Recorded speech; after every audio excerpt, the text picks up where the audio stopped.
We are awaiting the August PCE print just coming through here. 2.7% was the expectation versus 2.6% on the prior print here. I just had my browser close on me.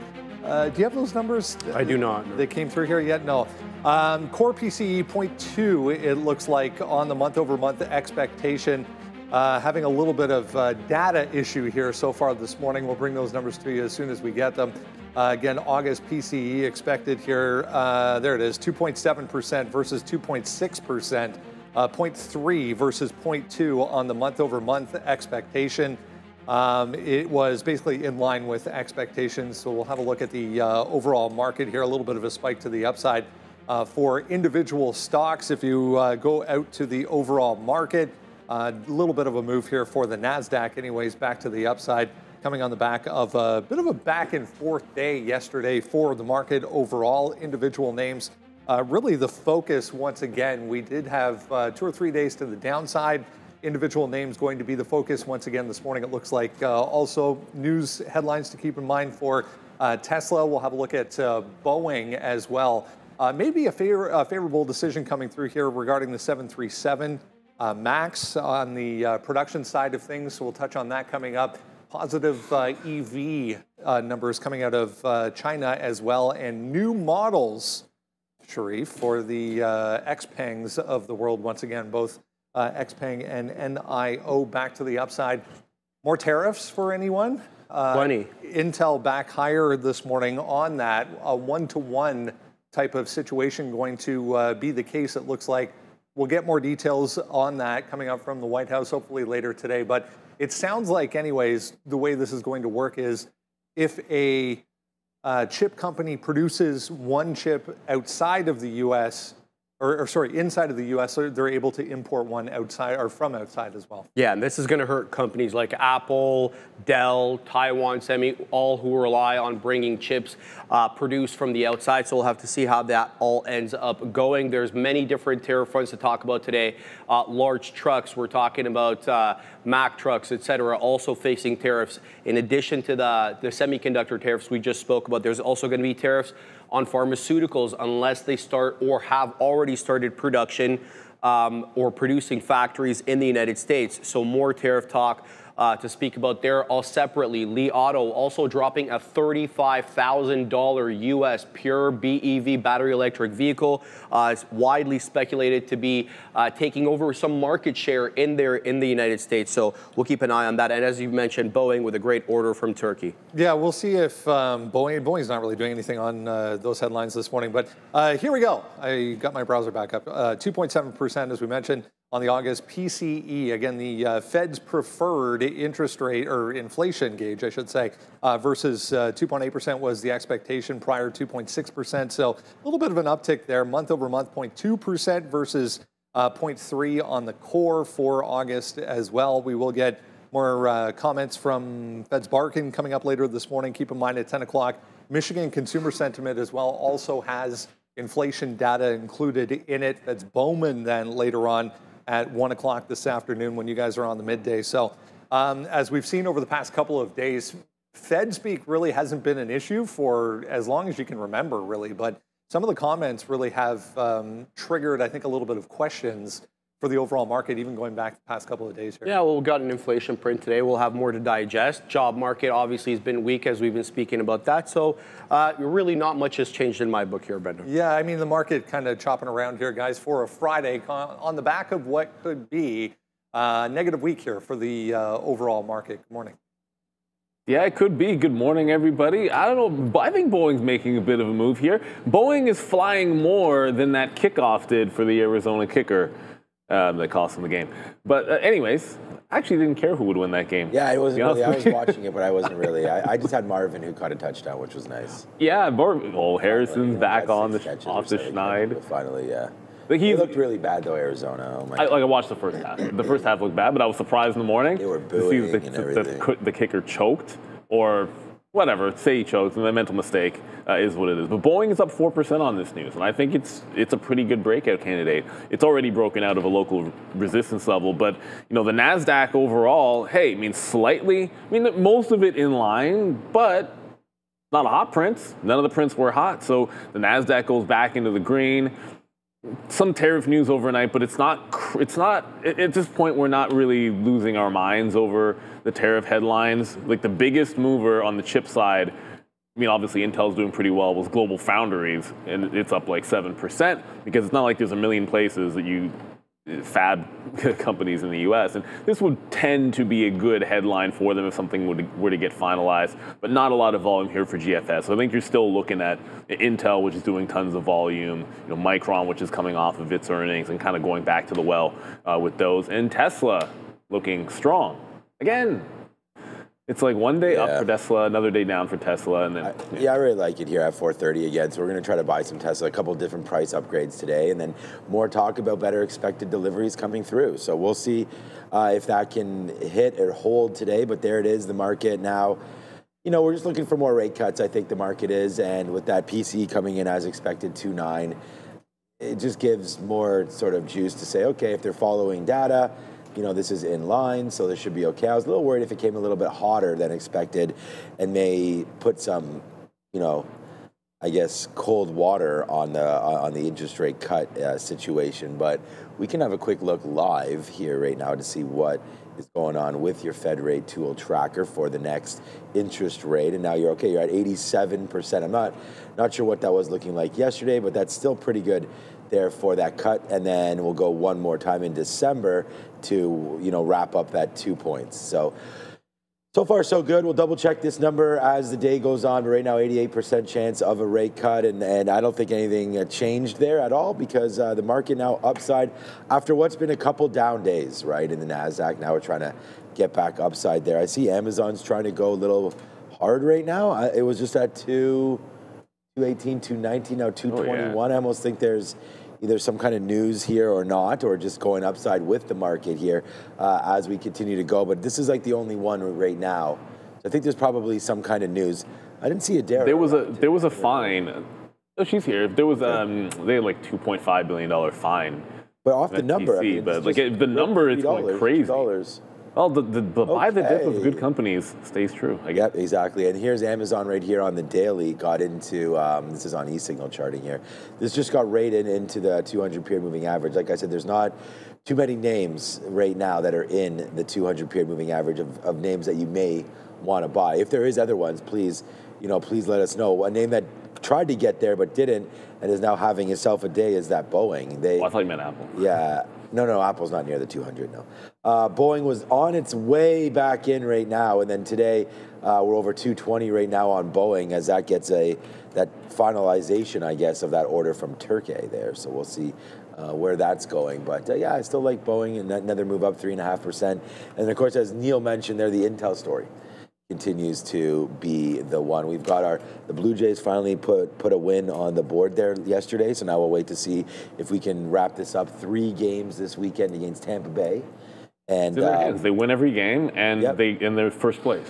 All you got to do is it's in that. And then the good thing is the Yankees play Baltimore, who has like 3 apparently really good pitchers going. So. Well, they're 3 best guys. Yeah, so. And the guy going tonight for Baltimore has been ridiculous. It's ridiculous. And thanks to Neil's wife, Neil gave me this tease about 20 tees on here. It's not, is it 20? No. 1, 2, 3, 4, 5, 6, 12. Yeah. 12 tees. I mean, it's not like obviously.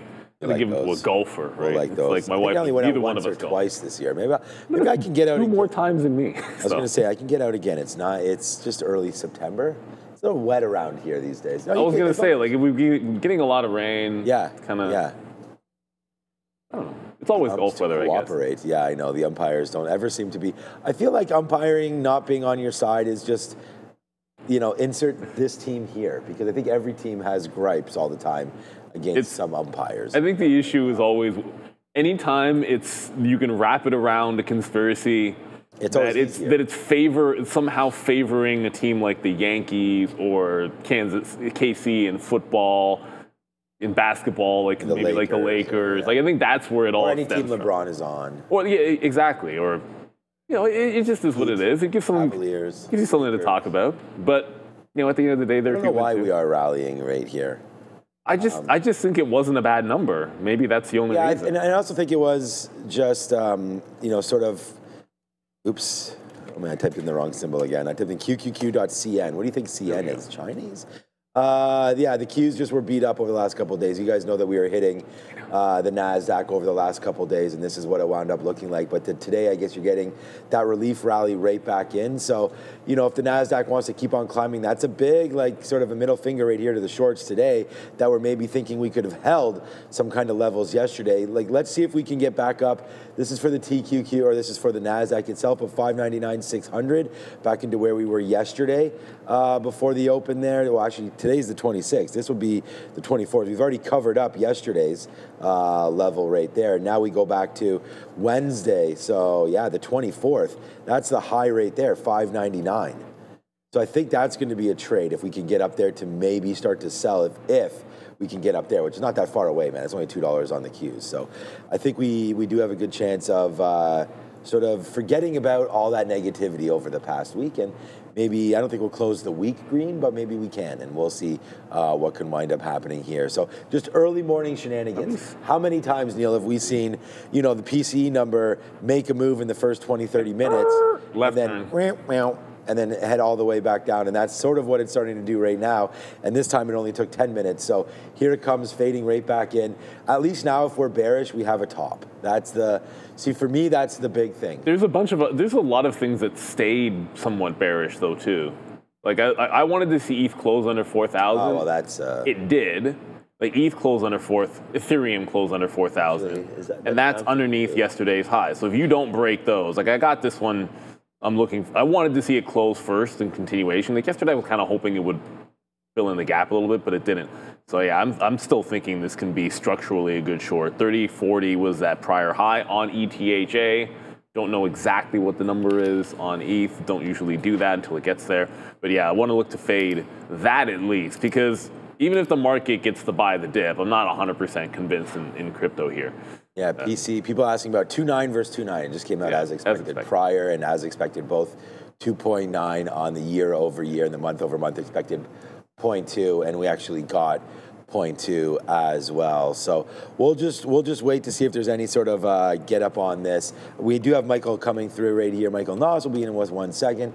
I just wanted to see if there was any sort of a push up here in any of the chip plays yet. Oh, that's still the Qs on Nvidia. Yeah, so Nvidia also up about $1 on that PCE. AMD's been running almost better than Nvidia. Like, it's like if Nvidia's up, AMD can also go up, but then AMD sometimes gets that little juice behind it, both ways, like up and down. But look, this is another interesting play right here for me, because this is really, really barcoding. Potential cup and handle. Like, I'm not worried. I think it's great. Like, a break above this 170, taking out those highs right there, might be okay for AMD, but still underneath the 50-period moving average, looking like it may want to slope a little bit red here.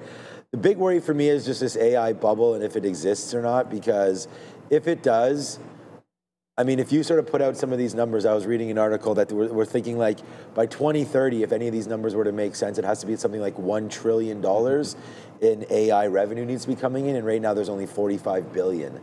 So there needs to be a little bit more, I guess, subscription based. Like, because right now a lot of people more are using actual monetization.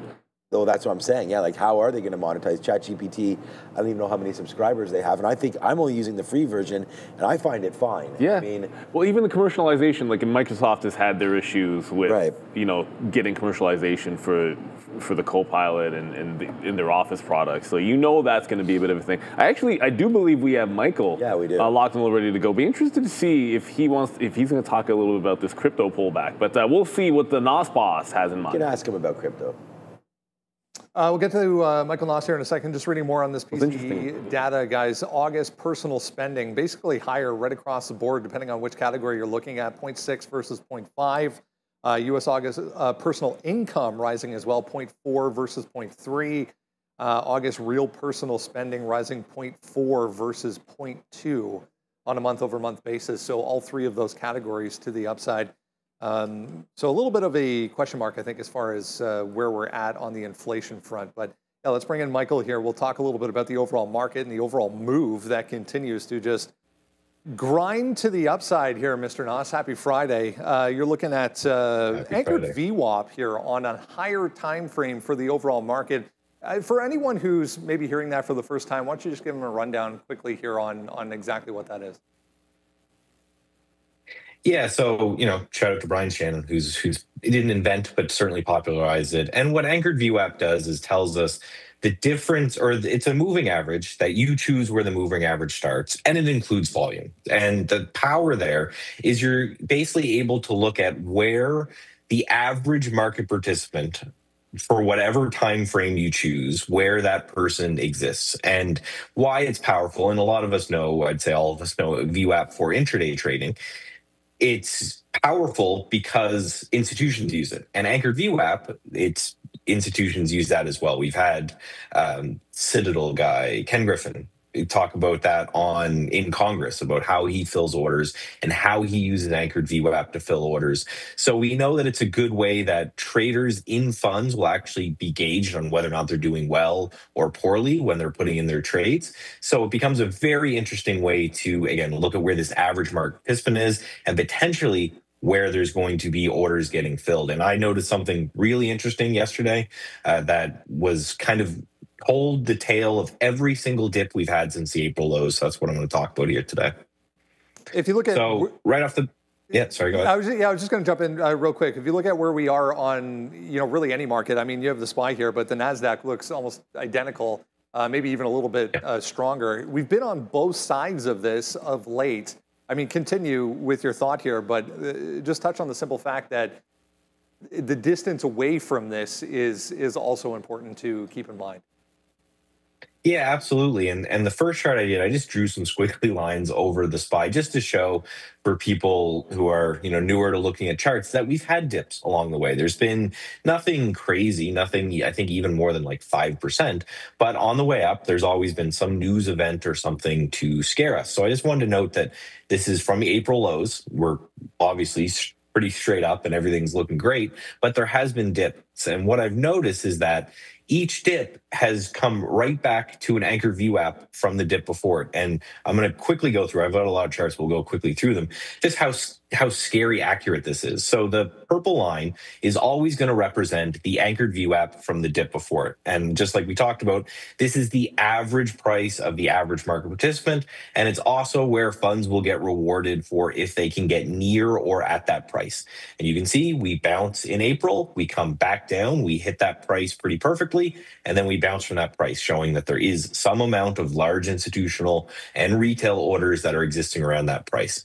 So then if we take a VWAP and then we anchor it to that point, the place that we just bounced it from, in the end of April, when we have that little pullback, we bounce right there, showing again, people are looking to fill off that orders. And then if we go to the next chart, if we anchor a VWAP from that point that we bounce from, we've come down twice. And it's insanely scary how it's not even bleeding through by a couple days, or it's not even using this as a general area. It's pretty much to the tick, give or take, right? These are daily candles. So within a day or two, you're bouncing from that VWAP, and you can see it happen twice. So let's anchor a VWAP to that last bounce. And you can see we bounce right there on the next pullback. We pull back to that zone. We spend 1-2 days flirting with that area, and then off to the races. So again, let's anchor a few up to that one. And it's just crazy. That's the 2-day bounce. We spend a while above it. We get a little bit too extended, like Brendan was talking about. We come back down to the tick. We hold it that day, and then we bounce from there. So let's anchor a VWAP to that one. And then we get 2 bounces from there, not breaking a VWAP from a prior dip at all. We get 2 bounces from there. And then last but not least, let's go to that last one. And this is yesterday's candle. We came right down to that anchored VWAP. And it was funny, I was watching this in real time. It was sitting around 655.5.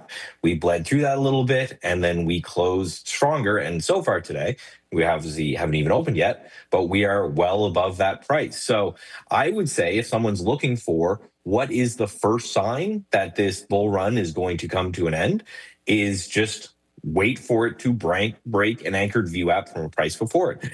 I don't want to get too tinfoil hatty, but I've been talking a lot about how institutions are net short. They need to get out of those short positions. I wonder if there is some that are using these anchored VWAP orders as a way to cover their positions, because they can't really cover on the way up if you have, I think it's a net 250,000 contract short on the SP 500. If you're covering on the way up, you're going to cause this huge up move in the market. So they've just set these algorithms, their VWAP trading algorithms. So if the market comes down to these VWAPs, that's when they put in the orders and they're able to buy on these dips. So that's my first sign. So if this bounces for a couple days, I'm going to put a VWAP on this price and we'll see if we come back down to it later. It's been a little bit crazy. Now, I don't know. I just added the last chart. I don't know if you have that in the deck or not. Yeah, just because when I was in the green room, Neil was talking about Ethereum.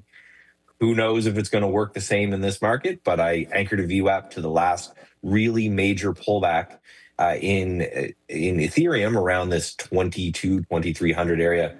And you can see right now we're resting directly on it. So certainly doesn't always work this way. This is very much a weirder phenomenon, I think.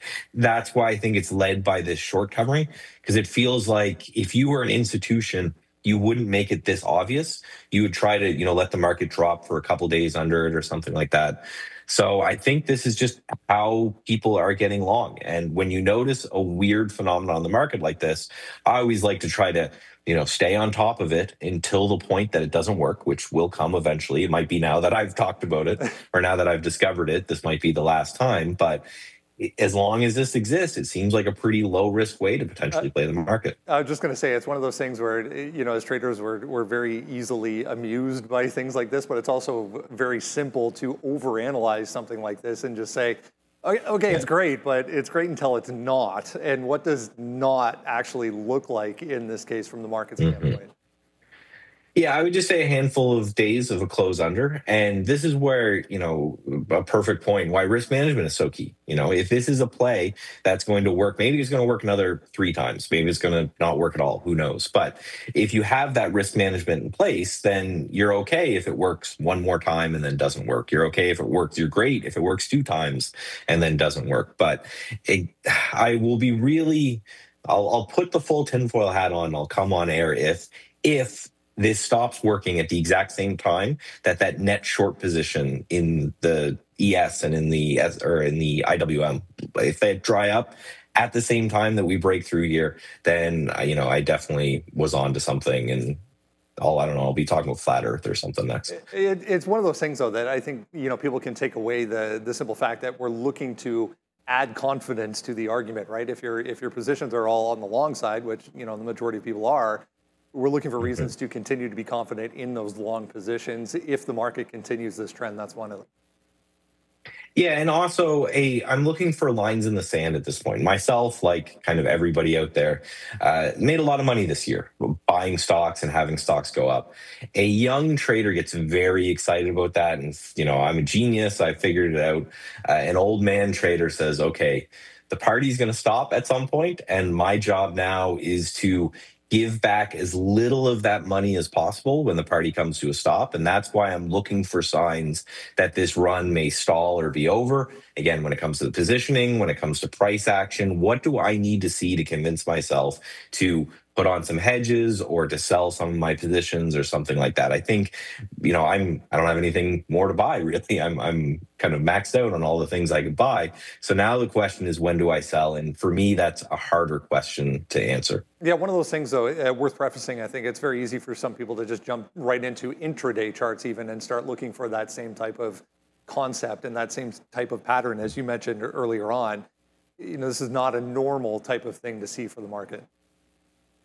No, and not normally this clean. It's like, when do you ever intraday see a stock hold a level perfectly and then bounce from there? There's always usually some, sell below it, some give back, some chop back and forth. So yeah, I get really worried when things happen this perfectly, because markets usually aren't like that. So, try it out, observe it, test it, but know that, yeah, this is a very weird phenomenon that has been happening recently. Great stuff. Michael Nos, have a great weekend. Have a good weekend. Yeah, thank you, Michael. And the thing with any indicator, it's that simple. If you're using it, ensure that what you were using it on, you've shown that it respects that indicator. So it ultimately doesn't matter. If you like Anchor Viewable and it's being respected, then you trade off of that until it doesn't. And if it doesn't respect it, then you don't have to use it. Like, there's plenty of times where I'll look at VWAP and it's like, oh, this small cap stock doesn't care anything about the volume weighted average price. Yeah. So what? But then OpenDoor does one day and you do use it in that day. So, make sure that's the case. Before we go to Joe to get some upgrades and downgrades, it's interesting with this move up that like the strongest stock yesterday in the Mag 7 is down today, Apple, the 1%. So now they get that negative headline. But if the market decides to go to the downside, I don't wonder if this could end up being a kernel of strength again, just watching the sort of inverse relationship this seems to have with some of the other growth names. But let's see what's upgraded and downgraded. I know Joe has a list for us. All right, guys, good morning. Let's take a look at what we have here on the upgrades and downgrades. We're going to start it off here with Tesla. Sean mentioned this earlier in the morning, multiple upgrades here by Deutsche Bank getting that price target raised to $435. Now, Vertex by Stevens getting the nod as well, getting it raised to $30, going from neutral to buy there, guys. Cintas Group by Citigroup getting that price target raised from to $176. And then Microsoft by Morgan Stanley also going with a buy rating as well to price target $625. Now on the downside, guys, we got Duke Energy getting it lowered to $134 by Jefferies, and Dick's Sporting Goods, BNP, lowering that target to $177, which I believe is right. Yeah, so that's what we got going on. CarMax also as well too, guys. Needham lowering it to $60, and then Costco reporting yesterday, surprisingly getting it lowered by JPM to $1,050. Now, as for some of the call activity, let's take a look at what we have. So Advanced Micro Devices, nothing substantial on the volume side, but I find that the 20,000 current open contracts on today's expiration cycle, that's going to put us around that 0.3, 0.4 delta, which I found extremely interesting on that one. That's going to be at that $170 strike price, once again expiring this evening. Now, as for SoFi, volume relatively light, but again, we're not looking at these at-the-money contracts. These are slightly out of the money, and the open interest is around 13,700 contracts there, and that's going to put us at that 0.4 delta, which I found extremely interesting. And then Uber, also nothing substantial on the volume front. Open interest relatively is starting to grow and increase, but again, expiring this week at that $100 strike price, and these are all out of the money contracts, guys. All right, so 9,100 there on Uber. Now, as for the downside, we've seen that the crypto space was selling aggressively. So let's take a look at the Ethereum contracts, and the volume was substantial at that $30 strike price, with open interest sitting around 4,600, which is nothing substantial from an OI standpoint. A lot of those contracts have been closed, which I found interesting on the volume front. Now, as for Tesla as well too, so volume 92,000, and I mentioned this before, you'll always see a little bit more volume on the call side, but this was a standout strike. $425 with 92,300 contracts traded specifically at that strike price, and then the open interest not acting necessarily as a put wall. A lot of the contracts have been closed, so 14,400 there, and that's going to be this week's expiration as well too. And then AAL, open interest is substantial at that $12 strike price. I'm going to be looking for that as a potential put wall, guys. Volume, nothing outstanding, relatively low, 2,200 at that specific level. I just wanted to ask Joe, because this 30, I don't, like, I get what you're saying about SoFi having that open interest up there at $32, but that, as we were thinking, is like a 15% move higher from here, which would give SoFi basically its best day all year. Why is that something that traders would be interested in, Joe, and what would be the play around something like that? Yeah, totally. So the way that I look at it is that there's always two sides to the trade, right? So it's a big move from where we're currently trading at. So if you're looking at the writers, the option writers, they want those contracts to close out of the money so that they can keep the full premium. So the high level of open interest can be acting as a call wall, not necessarily as a target north of that specific level, if that makes sense. No, it does, but I just was thinking, like, how much are those even going for? Because I'll write those all day right now. SoFi, $32 calls. I mean, there's no chance it gets to $32, right? No, well, exactly. So you're not going to collect that much premium, but you got to think that the life of the contract was before. So if you were to start writing those, say, a couple weeks ago, that's when you're going to collect the most amount of premium, opposed to leading into today's expiration, where you're not going to collect much at all. Yeah, okay, yeah, that's why, because I noticed it was today's expiration date, and I was like, okay, so, yeah, I guess if you're sitting in those. Yeah, so essentially it's just the writers from when those contracts get rolled over week after week, and then you can see that the open interest is starting to grow in each substantial week, and then sure enough, when you have that specific target you want it to close, well, that's what we look at call walls, is that you want it to close below the specific level so that you collect the full premium. Right. Good. Yeah, okay. Perfect. Yeah. Yeah, thanks, John. Understand how it works. I was just looking at that and was like, oh, that's very, very far away. Because the AMD, like that's... Yeah, like the Tesla one was 425. That's like right there. The right AMD there. one. AMD's 170, but at the same time, we know if it gets, when AMD goes bullish and outpace, sometimes it'll outpace that Nvidia move, and it could easily give you 5% to move up to that. AMD could go it's about $10. Okay, it's 160. More than that. It's like 6% to the upside. But we got a super chat from Timmy. Timmy Armstrong here.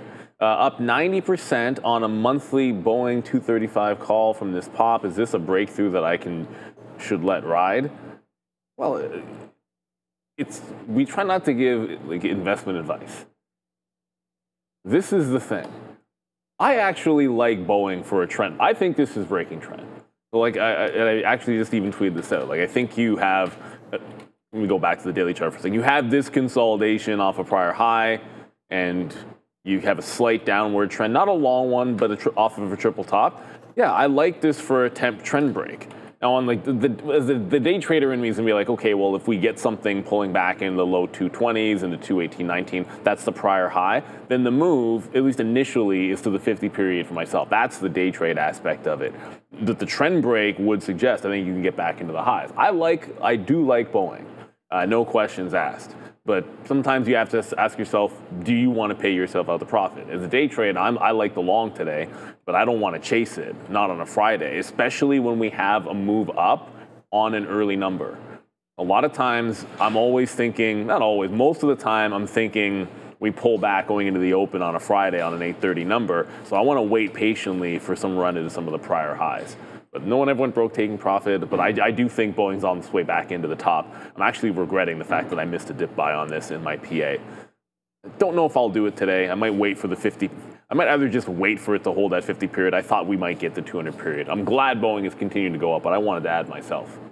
Yeah, a couple missed opportunities over the last couple of days, but I mean, I don't want to say, like, we're already back down. We said that the PCE number came out as expected, and this is what happened since then. Just a nice move back down to the downside there for the Nasdaq. So, yeah, it looks like everything back to normality just a little bit here. The big runner that we saw was Amazon, and that's kind of come back in as well. That went to 221.50. Now trying to test out that 220 area. So yeah, lots of opportunity. We've got the sticky note coming out in just a couple of seconds. I also want to look at crypto. Today we nailed that Ethereum play yesterday, but then we stopped out right at the high yesterday. So we were short in here.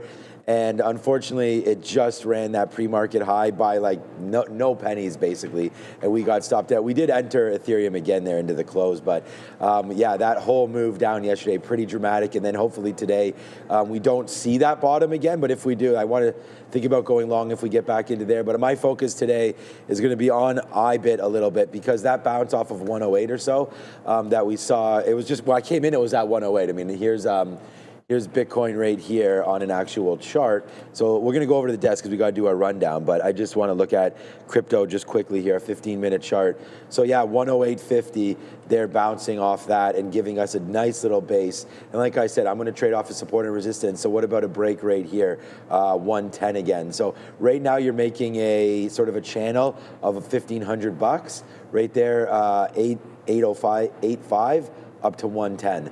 So we're going to wait to see if one of these areas breaks today on BTC, and I'm excited for it because I think it'll be a good trade once it does, one way or the other. And I'm going to go bullish, sorry. I'm going to think that IBIT breaks higher today as well. And we'll look at gold. I see someone asking about silver there, to Sebastian. So we'll look at all of these things, but right now it's 9:05. Let's go back over the desk and see what the guys are up to. 66.59, guys. That's where we closed out yesterday on the ES December contract, with the overnight low being that 50-point area. So that's our first area of support. Our first area of resistance is near the overnight high, 66.90. We're looking at 6,700 as resistance. If you have not done so yet, make sure you take a second, jump down to the description of this video. As always, free for you from us. Top link will get you to the sign-up page for the watch list. All you need is your email address. Top of that this morning. Intel, we'll touch on what's now 4 days in a row, Intel working on to the upside here. 15-minute chart looking pretty good. Another gap above $35 here for INTC. Yeah, apparently they're talking to TSMC in addition to Apple, as we learned earlier in the week. Nothing has come from that yet. This one-for-one deal, kind of interesting as well for a company like Intel specifically, where if a company is going to manufacture a chip within the US, they would then have the ability to import one. It sounds like something like that. Anyways, we'll wait for more detail. Yeah, so the Trump administration is weighing new tariff plans targeting U.S. reliance on overseas semiconductor production. The idea here is to boost domestic production. Companies could face tariffs if they don't manufacture the same number of semiconductors in the U.S. As you mentioned, 1-to-1 domestic to import requirement. U.S. firms like Apple, Dell, Nvidia, and other PC makers could be hurt by this, as it causes major compliance burdens. Tracking chip origins as well and balancing U.S. versus foreign productions could seem challenging. Some winners here from this new policy could be the likes of Micron, Global Foundries, Taiwan Semi, because they build in Arizona. So those could be net winners. Losers here could be Apple, Nvidia, Dell. Also the auto industry, another very reliant industry on imported semiconductors. So one to watch out for. Quickly, here is a visual on what we got at 8:30 there. Really the only notable line here, the red one, which is super core PCE, as they like to call it, which is essentially services or labor-intensive services. The only one with a real uptick there, guys, on a month-over-month basis for PCE. Everything else, as we said, exactly in line. Yeah, I think, look, this rule is going to benefit, I mean, to the extent that it actually happens, it's going to benefit Intel, but I mean, hasn't this already been baked in? The U.S. government literally has been telling you this from the jump. And actually, ever since COVID, the notion of ensuring that key supply chain is being made here, in the U.S., I shouldn't say here, we're Canadian, that's not new. And it's something that I think both parties are on board with. Intel's already been picked by the administration. They invested in them. We got an Nvidia deal, and maybe there is some pressure on like an Apple to invest in Intel, and who knows? I just think you want to play this trend. Like right now, Intel has bottomed out and is doing everything you want. Big gap up, rounded bottom, broke out yesterday. I think it was a short one time off of like this prior high on the gap up at 18, right? It was until it wasn't, and you could pull all the way back into 33.5 and it would still hold structure. So I'm looking all dips today. The prior high is in play, and then we want to look VWAP, which it's underneath the volume weighted average price right now. When that's the case, to me, it's a pullback into the prior high if I think it's a long. So if we don't hold VWAP, then I got to wait for a pullback into prior high. And then even if it loses that, 33.5 is a big level there for Intel. And I do think this 37 on the daily, like go all the way back to, it should be July of 2024. Like that's a level to kind of target for the next stop here on INTC specifically. So that's the chip name that I'm looking at. If I look at another chip name, it's going to be AMD, not Nvidia anyways. Because AMD, it's just had more juice. We've typically been trading it a little bit more. And there's something happening here, 62 and 64 on AMD. Like if this stock puts in a topping tail candle at the open, false breaking 62, it's generally been a pretty good short after the fact. That's a specific setup on AMD you're looking for. I mean, I hope it breaks out, but yeah, it's a looking long continuation on Intel, but specifically if AMD repeats the pattern, I'd be willing to short that. So Micron, yeah, we talked about AMD. I do like AMD in these situations. Micron is another US-based manufacturer.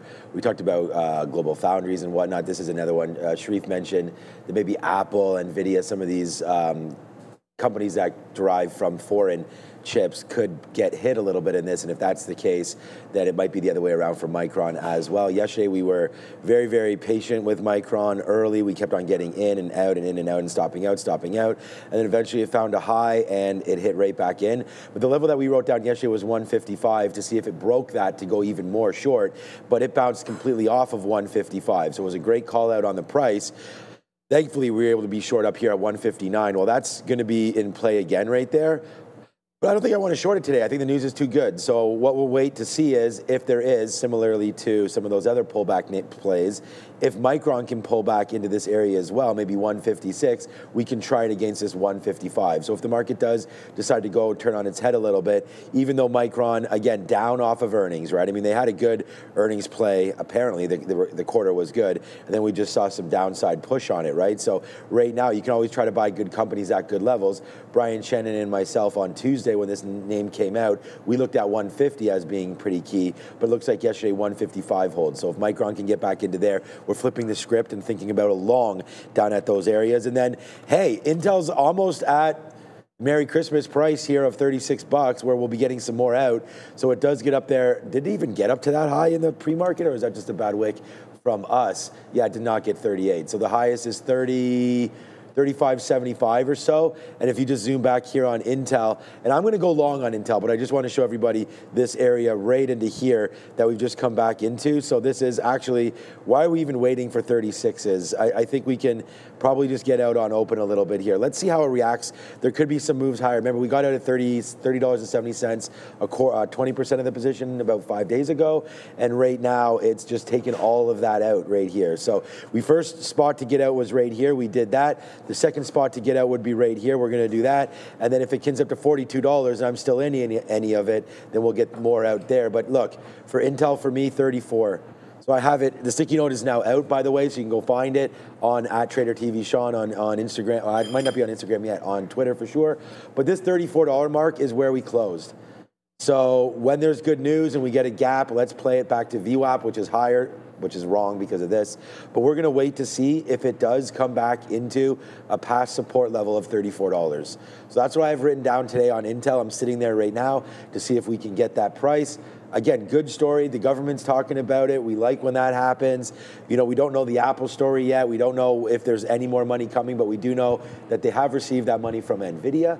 And what was it, CoreWeave? No, Intel got the government and Nvidia. I think that was it. Right? It was SoftBank. SoftBank. Yeah. Okay, so a few, you know, $1 billion being thrown at this company. Yeah. Crazy to say that, right? Bill here, bill there. Yeah, that used to be like market caps, but their market cap is still so low. So hopefully Intel, if this does make any sense, there is a lot of room to run to the upside. But I think pigs do get slaughtered in names like this. But hey, 35, 36 is a great area to start piecing a little bit out. I'm looking for a pullback to 34 to get long.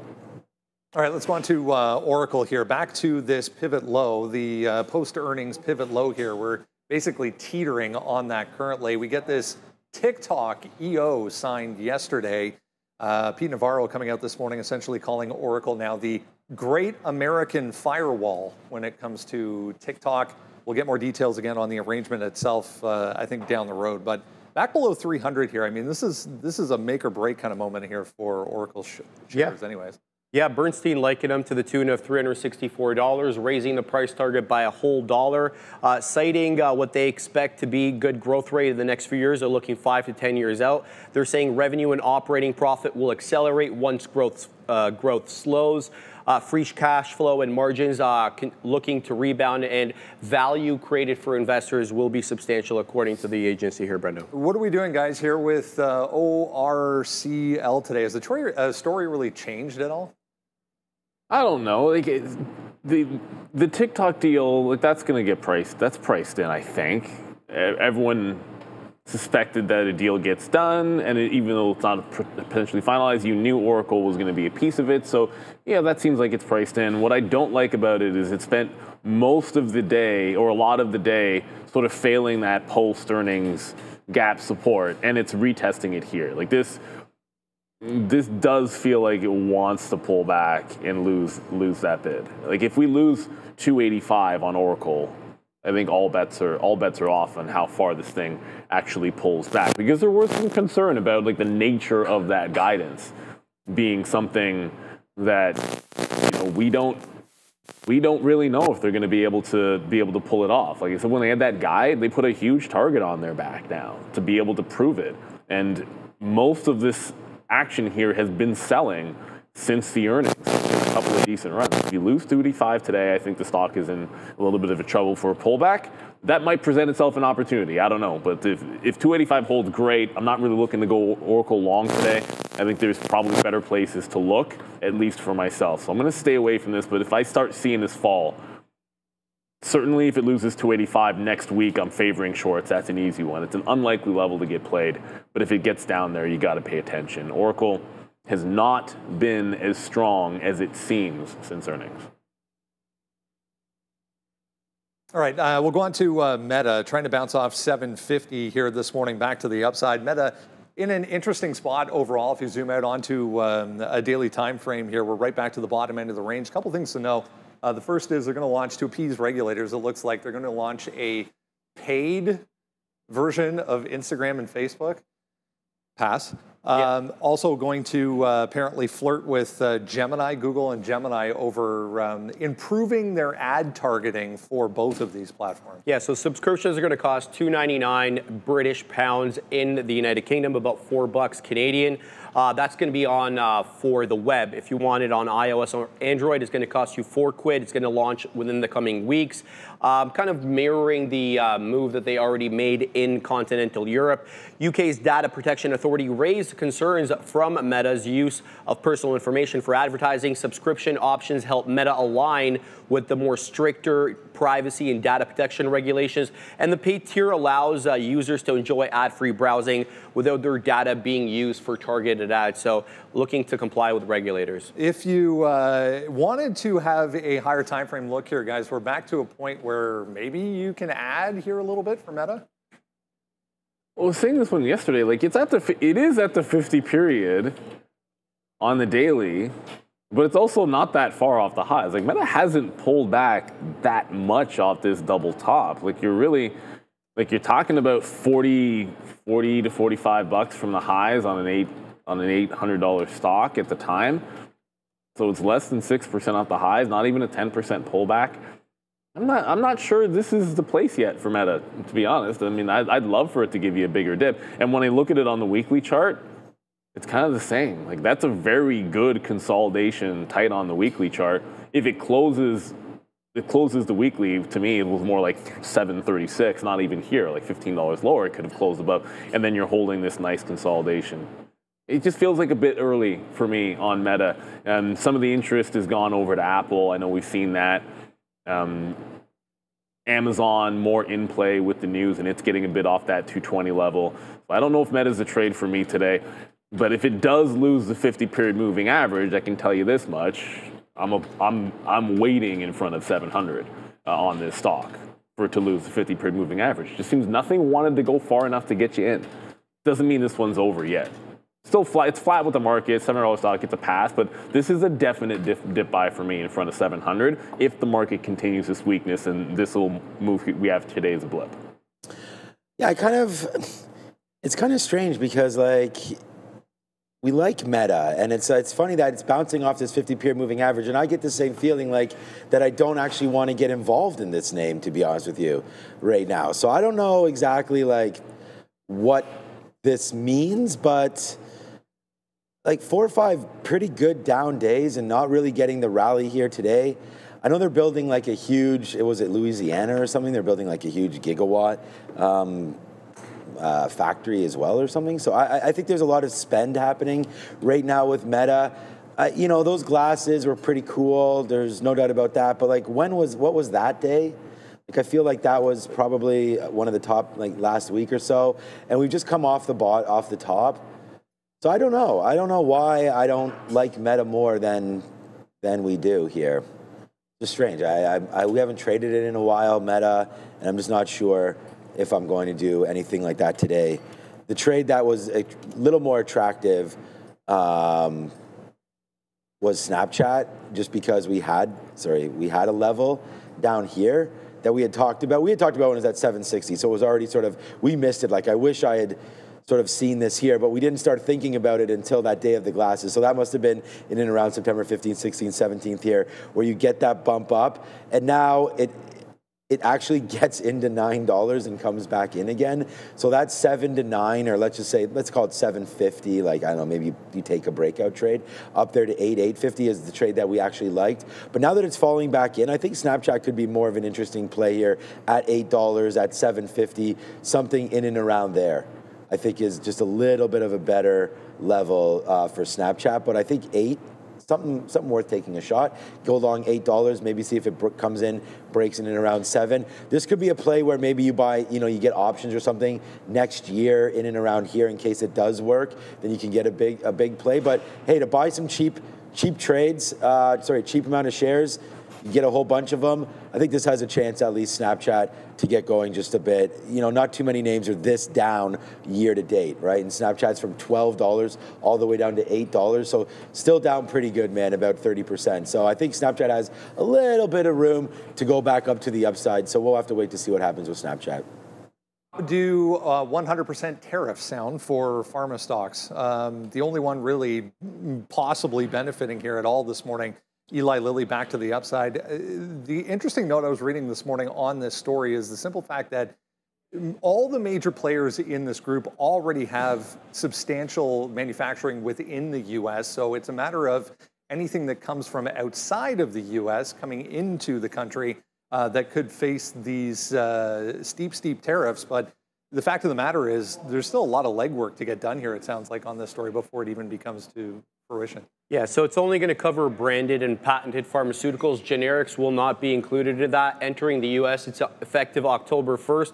Exemptions will apply to companies building drug manufacturing plants in the United States, including sites that are already under construction. Trump argued tariffs will push drug makers like Eli Lilly, Johnson & Johnson, AbbVie, all to accelerate the reshoring project of pharmaceutical manufacturing. Just to give you an idea here, U.S. pharmaceutical imports have tripled over the past decade, now up to $213 billion back in 2024. Drug makers often rely on global supply chains, however, with different steps of production spread across different countries. Health experts warn tariffs could lead to higher prescription costs, so we'll have to keep an eye out on that. Pharma giants argue tariffs will redirect capital away from the innovation and the U.S. investment to cushion these tariffs. J&J has already booked about $400 million in their full year 2025 outlook, and Trump previously floated rates as high as 250%, saying that the 100% tariffs were only a start, with step-ups planned over the next 18 months. Crazy number. None of these companies going to be able to swallow 100% of that cost. But here's Eli Lilly, guys, back to the upside here this morning after a few down days.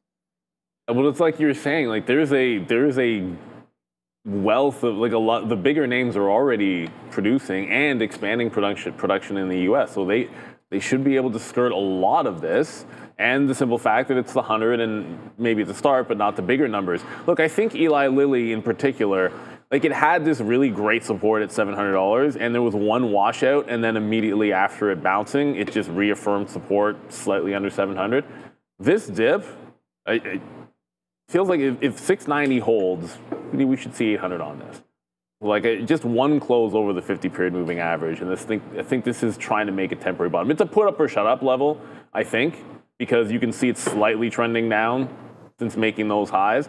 So yeah, it's a bit of a put up or shut up level. But when you liquidity grab on massive volume, like biggest volume of the year over like a week span, and that's a liquidity grab under support, then it reaffirms that support. I usually like that support. I don't see any way you're testing that today. It was a possibility, I guess, with this headline that you could have gone down to that 690 to 700 area, but that doesn't seem like it's happening. So unfortunately, that ends up being a bit of a pass. I did want to quickly just show you guys, Wolf has an imbalance of 1 million sell imbalance. It has been bouncing after being down over 20% early overnight. They have some bankruptcy concerns there. IonQ, small imbalance, 160,000. Really not a heck of a lot. Like Wolf is the one that stands out. LAC, very small imbalance of 100,000. BA, only 100,000 to the buy side. So for Friday, not much here on the locator yet, but it's not 925, so we might see something pop up in a couple minutes. Yeah, I was going to say Eli Lilly, dancing around those levels. I don't know. It did have a dip by opportunity down there in the low 600s. We were able to buy some at 750, then buy some again down there. So we're just in the money on our most recent buys, but it's nothing too exciting. That Pfizer bought Minestra or whatever it was for $7.3 billion on Monday or Tuesday to get into the oral drug GLP realm, and it's kind of not done well on that. I don't know if they paid $7 billion. Doesn't sound like a lot to get involved, but that's still continually going lower there, underneath the 50, underneath the 200. So I would think like Eli Lilly can go on many different. They have a lot. They have many different drugs in the pipeline. I don't think Pfizer has the sort of catalog that Eli Lilly does. And I think that was shown by them making that play there.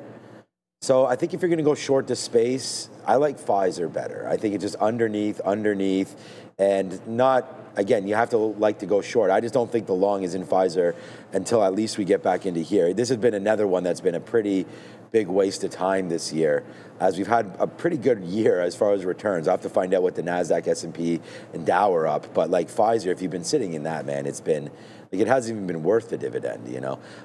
So there you go, all the way back into 23 and change. Like, you got to pay tax on a dividend, meanwhile your shares are getting smoked. So it's like, it's actually a losing proposition there to have bought this for a dividend this year. So I would think that this short is much better than anything that I saw there with Eli Lilly right now. So this would be my play in that space. And then NVO has also been, what time is it? Okay, it's 25. How many more stories? Okay, we got Palantir.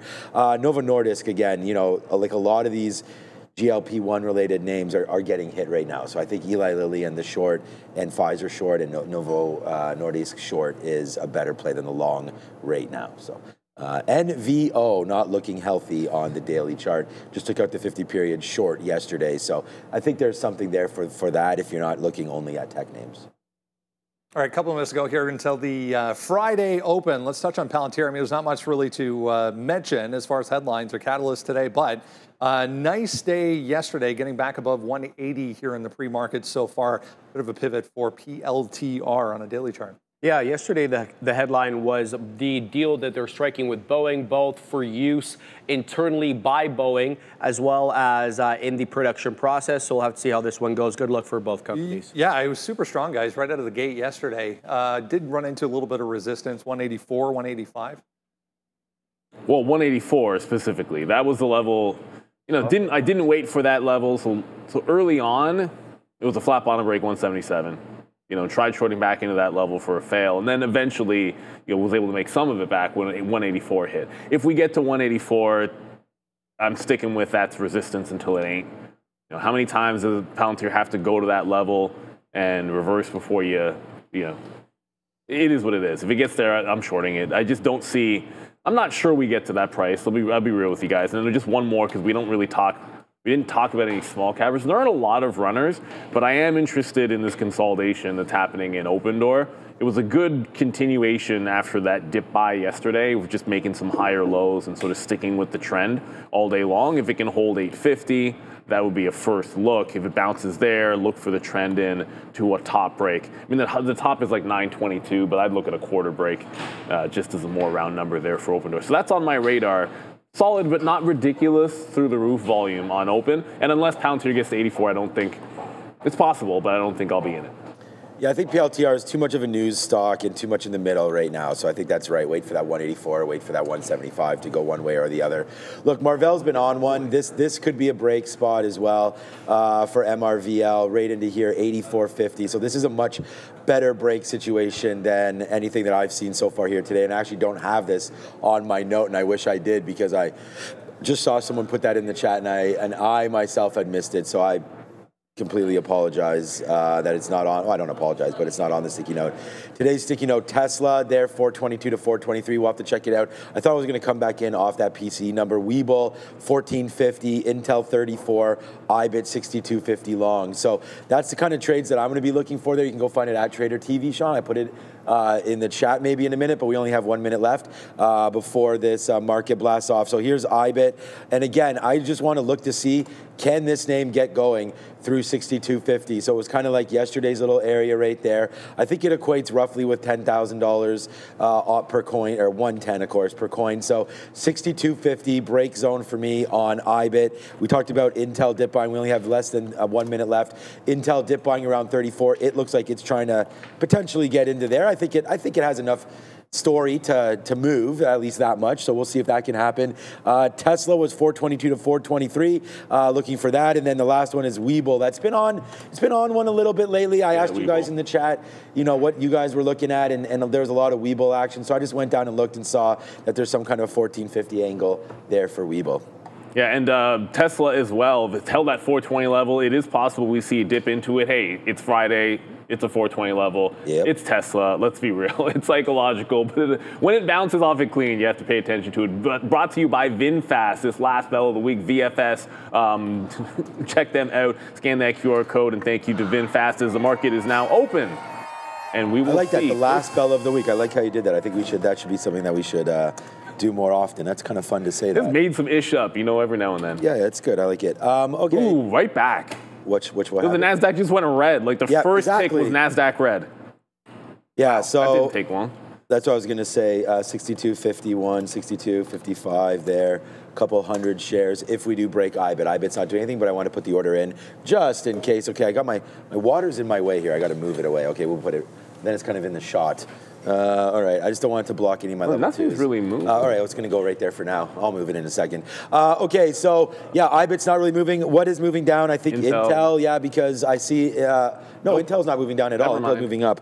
I got to find a spot for this water, put it down here. All right, so there goes Intel upside. So we'll zoom in a little bit to get that look. Unfortunately, I have to edit those wicks because they're no good. It was Nvidia is what I meant. I was watching Nvidia moving to the downside, and I just assumed it was also Intel. I don't have Nvidia written down here as a trade today. Doesn't mean that we can't make one. It is pushing right into 177 now. Don't want to catch too much of a falling knife. That was interesting when Sharif mentioned, and I didn't think about this angle, that maybe President Trump talking about buying local, basically, could affect a name like Nvidia. So I'm going to try it down here at 177. And again, all we're really doing is bouncing right now off of what looks to be some kind of support. I mean, I think that little bottom wick of 176.80s that we saw yesterday could be an area to concern myself with. But there it is right now. You're starting it out. It's a nice 50-cent winner to start the day. Let's see. There it is. So there it goes. Not 50 cents, sorry. We're long at 117. Yeah, 50 cents. Okay. So we'll take out to 10% there,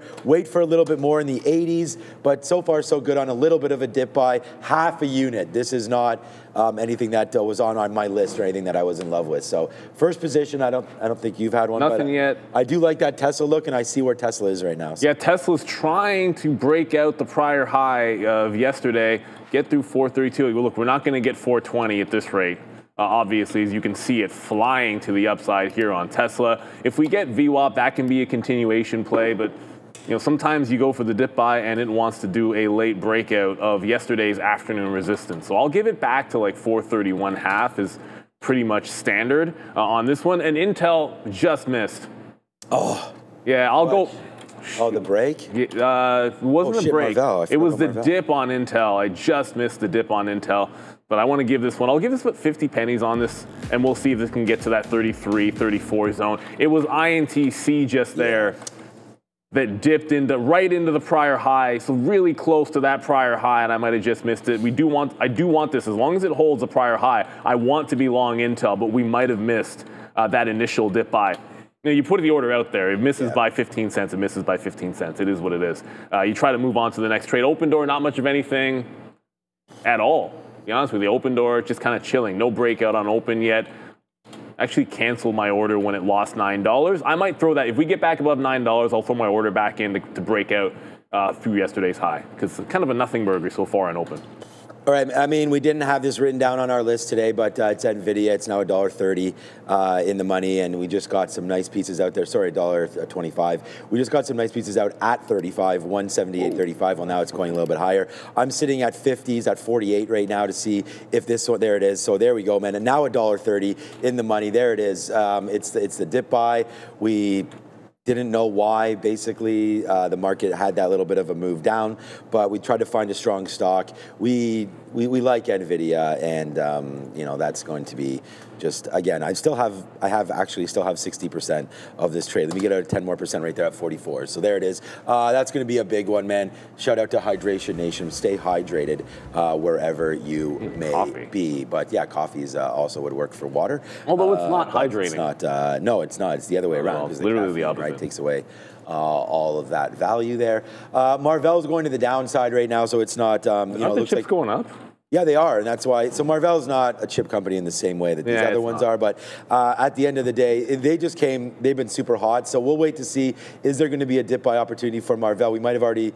I don't know if it went down there. It must have got swiped down to 81.50, but like that was a great area as well. But I wasn't looking there. I was only looking top. So that was a great dip buy opportunity, obviously for Marvell. If it comes back into that area, I think you can try that. But all right, I'm gonna get out to only hold 50%. So if we're off for 38s, maybe there we go, we got it. Now we have exactly 50% left on this Nvidia trade. Next order, 178.80. Maybe we print up there. And if the market wants to go for a little bit of a run today, then we know we have this name.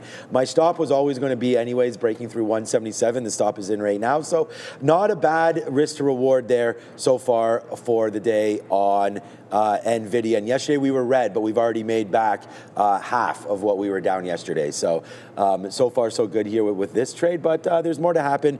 Tesla, I think, Neil, was just broke miss. 34. Yeah. It's about to hit. If it can get to 35, that's the resistance from yesterday right at the open. It's a Friday. Every $5 level matters on this.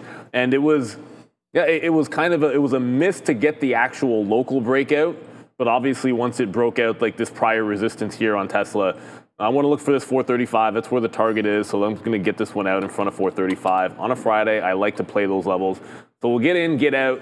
I'm actually mad. I'm still mad about Intel, but it's going to give us another chance. So Tesla, it's a bit of, here's the thing. Tesla VWAP is $8 ago, and the breakout was at 30. If I'm not in till 32, I don't worry about the fact that you missed out on $4 or $5. If that move to me is $3, then that move is $3. And we'll play the next one as it comes to us. But Intel's starting to rev up a little bit here. Tesla VWAP can be a thing. That'll be 430, the prior high. That stays on structure, and you're good to go. But there we go, hit it twice. Intel, one wick into the prior high. Now it's all green on this sucker. So I want to be in. It hasn't broken out the top yet, so there's always a chance to join this as a breakout of the high, or we're waiting down for that 34.4 to come back in here. Right now it's losing VWAP, so there's always a chance that we can just be patient, wait for the next opportunity there. And I do see a lot of names being thrown in the chat. I want to remind everybody, we do this every single day, and it's fine. I know we get new viewers all the time. Make sure you hit $, sign in the symbol. So if you're saying Rigetti in the chat right now, because I just saw Rigetti and there was no $, everybody, type in $, and then that name. So if I go $, Tesla, right now WeBull is far and away leading the charge. Please be doing a huge move, WeBull. Even if I didn't even if I didn't get the dip buy, I still want this thing to be going ham. Yeah, I want to be going ham for everybody to see if that is going. We were looking at WeBull earlier, but I haven't looked at it. Missed the dip buy. Sure. Okay, well, it is actually coming back in. I just saw on your chart there, so I'm just going to head over to it is dipping. Oh, no. Yeah, I'm going to head over to it just for 1 second here. So let's see what now is happening with WeBull. Down into 15. That's not a bad price right there, into the 200 period moving average. Again, we did like this play, but I'm still going to wait a little bit lower. Let me see if it can just hang out right there, but good call out for sure, anybody WeBull. We just got a little bit out of this breaking back through 178 on Nvidia, so we still have 45% of this trade available to us. There was one other name that I wanted to look up, and it's just crypto. Lost my mind right now. I do have that 6250 going, on iBits. Maybe that's it. But let me throw it back over to Adara now, and then I'll think about what that was. Yeah, one name actually that has been pretty active this morning, believe it or not, is COST, Costco. This is a day one earnings play, not always viewed as a day trading stock because it is a bit more expensive, but they did have a double beat here in membership fees up year over year. COST definitely weak on the day, but actually over 1 million shares in volume so far in this one today. Want to let you guys know as well, at 10 a.m., University of Michigan consumer sentiment prints will be coming out. We'll also have the inflation aspect of that print, so the 5-year and 1-year inflation expectations. That'll all be out at 10 a.m. Back to you. All right, I'm just going to get out. I'm getting out a little bit more here on NVIDIA to the point where now I'm only holding 40%. 35% of this trade. We just got another fill there at O. So I'll wait for it. I just, you know, we have Michigan sentiment coming out. Darryl was just mentioning that, you know, we're going to wait. Like PCE was as expected, so the market is just going to move now as if the numbers didn't even really exist, I feel like. So we're going to wait on that one. I think the name that I was thinking about was Rivian, maybe potentially breaking that $16 mark. So huge move up there for Rivian. We got to follow out with Tesla, move higher as some of these EV names get going again. So Tesla's right back. Yeah, I know. Tesla's at 430 again. So we can definitely have a look there. Micron as well. I will call up that stock locator to give an idea of what you guys might want to talk about today. But right now, Micron, and make sure you do hit that like and that subscribe. We've got 10,000 of you watching, only 800 hitting that like. So if you guys can get that, let's get to 10%, right? If we can get 1,000 likes right now, I think that would be great. And like I keep saying, it's not a scientific thing, but if you do hit the like, the odds of your trades being profitable are slightly around 50-50. So, anecdotal, pay it forward. Yeah, pay it forward, and then, you know, maybe the next trade will be a winning one, and we'll see. I'm only in the one name, so. Yeah, I think getting out of Tesla might have made some, sometimes it happens. I'll say this every single time. For every time that you get a top wick and it's like, oh, that was such a good out. Yeah, but there's plenty of times where it goes from 35 to 40 next. So you trade what you see and you trade your expectations, like here to here, and now Tesla's coming right back in. Sounds like we just got a reopen of BIAF. I just heard Oh, there was a halt. So. Shoot, I meant to get, that's my bad. Yeah. I saw this and I saw people talking about it and I meant to talk about this, but it halted to the downside. And now it's open and it's tanking again. Tanking. Well, someone's selling at $7. Not the right word, Look at this $7 level. With these small cappers, either hold VWAP or break out the high. And if you can't break out above $7, meh. But if this thing takes 7.25, that's a different story. I think that makes a lot of sense. So Intel's really, it's coming right back underneath 35. It came really close to breaking out the top and then absolutely did not break out the top. So we're still waiting for that to do something fun. AMD looks a little bit more interesting though. Look at 162, multi-day top. I don't have to show all the way back. I mean, we can zoom out on 15 if you want, but a multi-day high here on AMD, and it's just coiling for a potential breakout, I think, on advanced micro devices. Yeah, if we don't get into Intel, then AMD was always going to be the backup plan. Intel might give us this entry. It's actually pulling. Yeah, Intel's now underneath 35, pulling right back into priors. Now remember, Intel, there might be positive news for Intel, but there's no actual investment from Apple or anything like that. And then we have the news with, you know, 1-for-1 building chips in the US. That does bode well for Intel, obviously.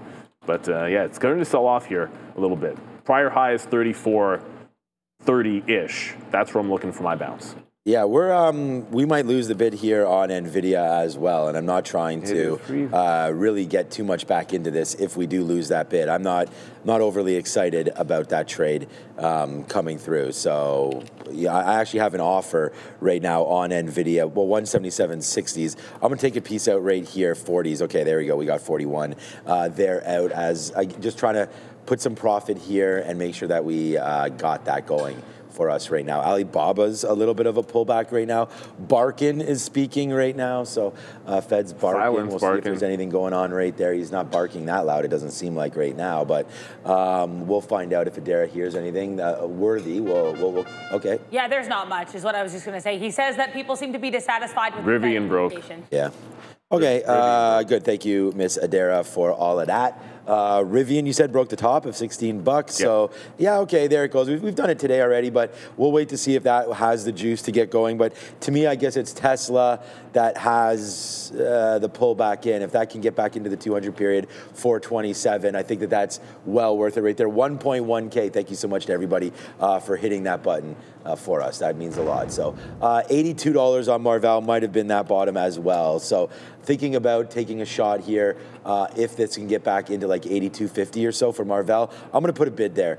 If we can get back into VWAP now that looks like we based out just a little bit. Sure, we have wick bottoms, but I'm not worried about that. That's right off the open. That's just a liquidity grab. It's these wicks here that I'd be concerned about, 82 down to 81.80. So if Marvell pulls back, I think that's a dip buy opportunity waiting to happen. So that's something that we'll look for Marvell back to 82.50. And thanks for hitting the like, man. Now 1.2K, you almost just doubled us up there. So that means a lot. Thanks. Yeah, thanks everybody. Appreciate it. And I'll get to the super chat in a quick little second, but OpenDoor filled a bit of the gap in and is breaking trend as we speak. Hit that way too many times. So this is support from yesterday. Once it breaks a trend, I'm looking longs back into 850, but also a breakout of 920. So the first thing that happens is a dip, not a break. So I'm going to try and get this, and we just got filled at 75. Prior bar low, this low is just underneath 65, so giving it about 10 to 15 cents. VWAP sits right there at 885, as this one's trying to get back to its opening price. And the puns on open sometimes are absolutely trash. What is going on with this? Tesla really doesn't care. It's not catching a bid here on Tesla. I think this might not be, it might have only been a breakout trade, and now we're just waiting for 420, because Tesla's still dropping pretty heavily here. And this is with the Nasdaq not doing much of anything, kind of inside move there for the Nasdaq, and Tesla's really dropping. So it made sense, to get some out there, but it's really starting to come back in. So 420 is going to be next. Oh no, what's going on there, man? My chat crashed. So I'll have to reopen that for you guys.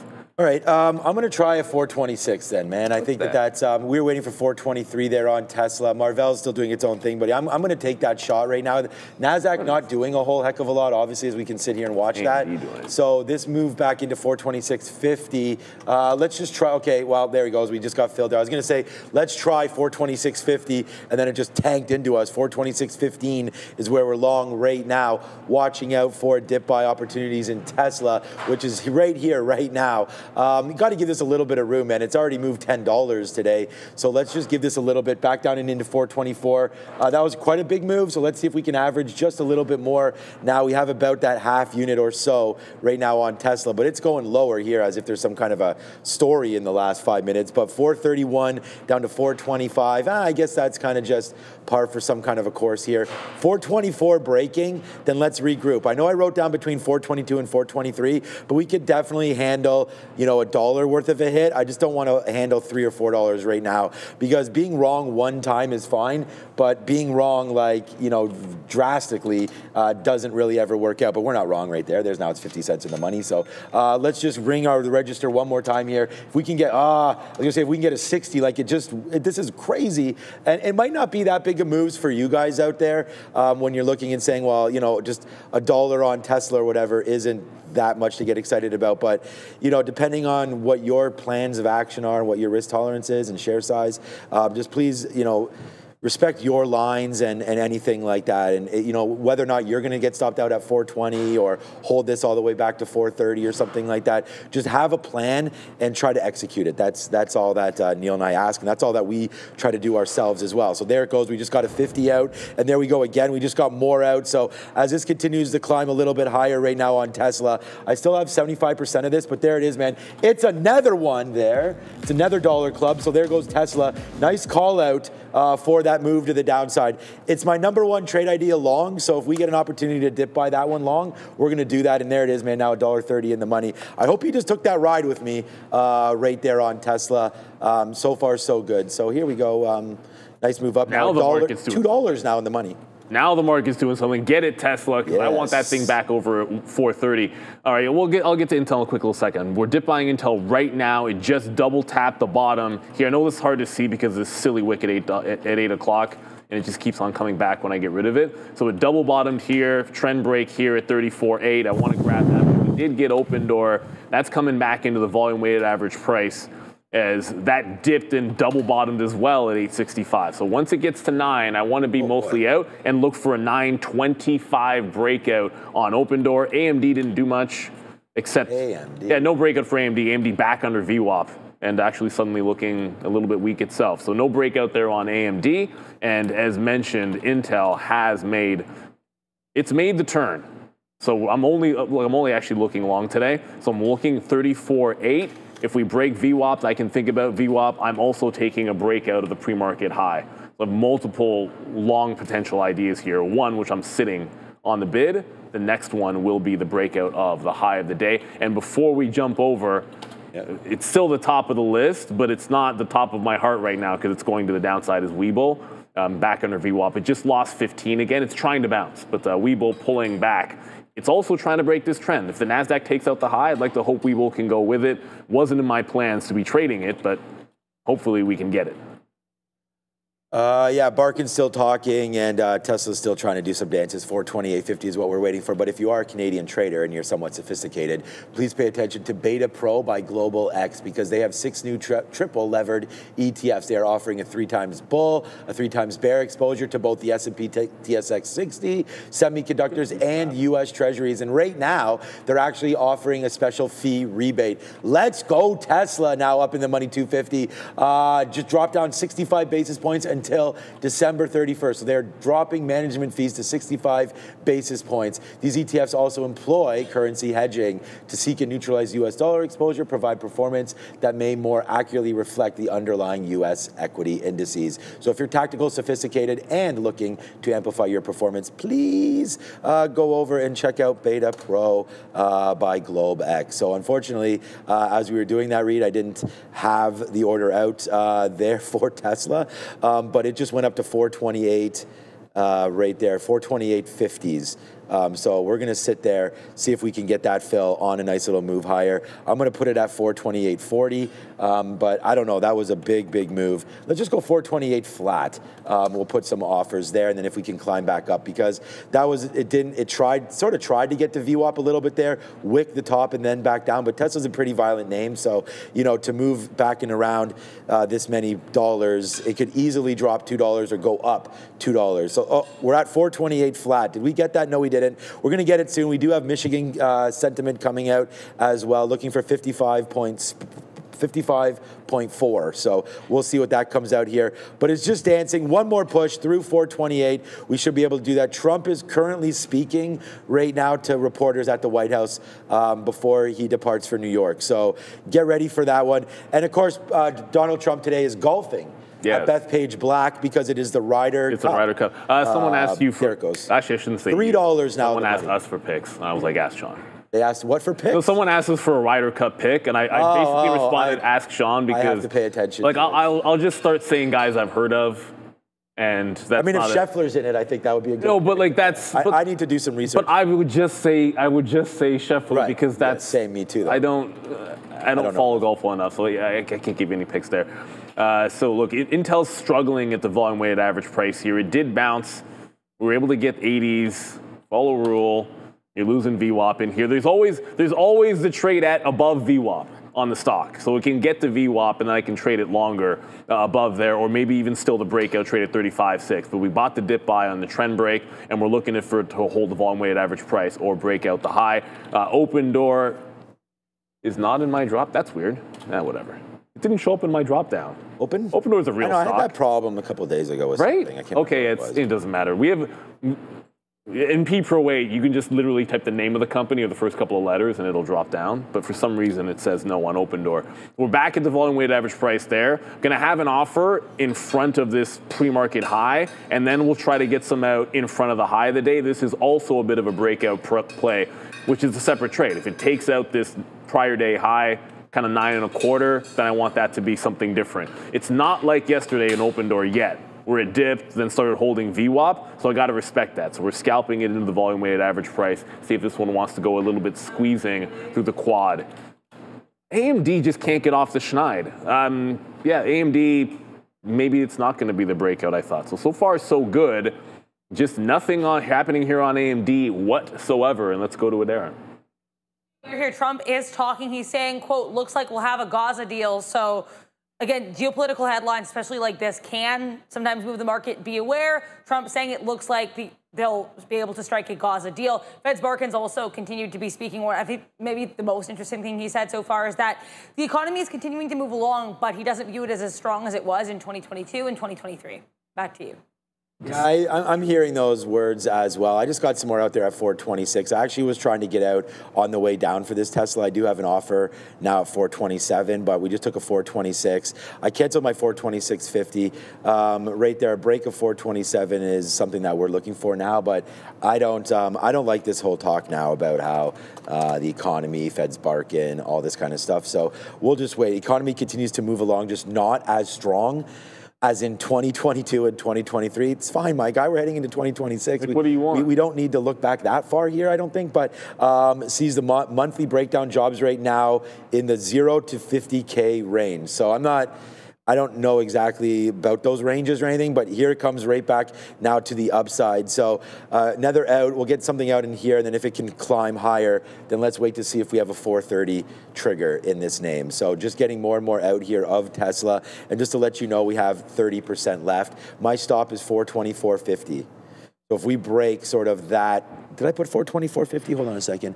Yeah, so if we break that wick bottom there, that's 424.75. Let's just see. I just don't want to break out immediately if it breaks that. So let's just see if it holds that area. But for me, that's $1 worth of risk. We're $1 now in the money. So if you're thinking about something similar to that, this is the spot right now to get out for your 1-to-1 risk to reward. But again, we're just holding on to that little bit extra, right? Shout out to Adam and all the traders that have sort of helped me think about it that way, including everybody around here as well, as we talk about risk and making sure that we have the right amount of risk in the right trades and we stop out at the right spot. Like I think this Nvidia, I've actually made more money on Nvidia today than I did on Tesla so far. And the thing about it is because we had that out. Like when it went up, we were just getting out, and we got most of our outs are actually, luckily enough, above this level. So there's the push back in, and there's the stop out. Once it's actually stopped out 10 minutes ago when we broke through 177. So that was 177.15 out 177.985s. So that's like 30 or 40 cents worth of a hit, but we ran that to the upside at the first spot anyways. So Trump saying the economic numbers are great is what I'm hearing. Where are you hearing? Right there. I have Financial Juice. Oh, that's why I don't have but that it's one. not Financial Juices. I actually have it up by accident. So, all right, let's go back over to Adara. Keep an eye on Boeing here, guys. Boeing apparently going to be receiving additional safety checks authorities from the FAA, or the Federal Aviation Authority. They'll start September 29th. So it looks like some additional safety check authorities are coming here for BA. Keep an eye on Boeing. Relatively strong on the day. Back to you. Oh, Boeing's a beast. I was just saying to Neil that, so Benzinga in my ear, we got Adara obviously checking out all the news, and then sometimes I have Financial Juice in there, but too many news, they often just talk over each other. It's true. And it's like I had it open for PCE just to make sure if one had it earlier than the other. So I just recommend if there is something for a news squawky service that you like, find one and well, you know what? With it. We're not sponsored. Fortunately, you guys don't need to pay for a new service because TraderTV.live gives it to free. That's what it with is. Adara. We all have it in our ear, but Adara is an absolute machine. It's more for we have it for like the bang, immediately, and then we can throw it quickly to Adara. To get the action, to get the hard story. I don't know what's happening on GameStop right now. Maybe I can always make inferences. I haven't seen a specific story. They're invested in Bitcoin, so maybe it could be that kind of a rally. But for everyone that's throwing this one in there, make sure you hit the $sign. If you put $sign and then the symbol, it just allows it to show up on the locator here. Like WeBull is still far and away the leader, and you actually click on it and it gets information of the stock. But I know it's not here. Oh, it just showed up now. GameStop now moving up the list. Now 6th on the board, and it wasn't there 2 seconds ago. So big level at 27 on GameStop if it can crack. Look at the daily chart. This is actually on a real move, so it's somewhat crypto-related, nowhere near the short float that it used to be. But I don't wonder, sometimes when there's a shiny new toy, the old one isn't as good.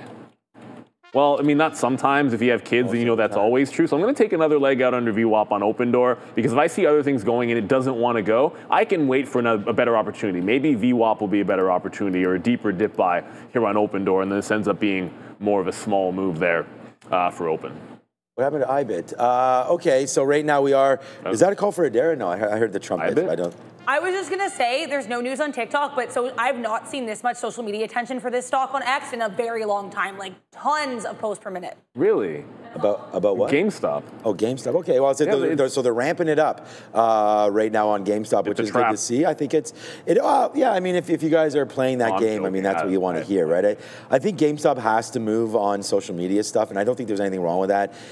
It's just that's going to be part of the catalyst there, right? So here's the catalyst right now for me on IBIT, right? We said that we like the 10,000 break. I feel like we might have hit that level properly. So 62.50 is what I'm looking at. This was another name that we had written down here. Let's see if it continues to work. We're still $1 in on that Tesla trade, but to let everybody know, we're about 28 or so % left on that trade right there. But yeah, IBIT might have found its way. So let's just wait to see. And again, it was more talking about this Bitcoin breakout possibly right here on the, it doesn't matter what level you're looking at, but right here, 110.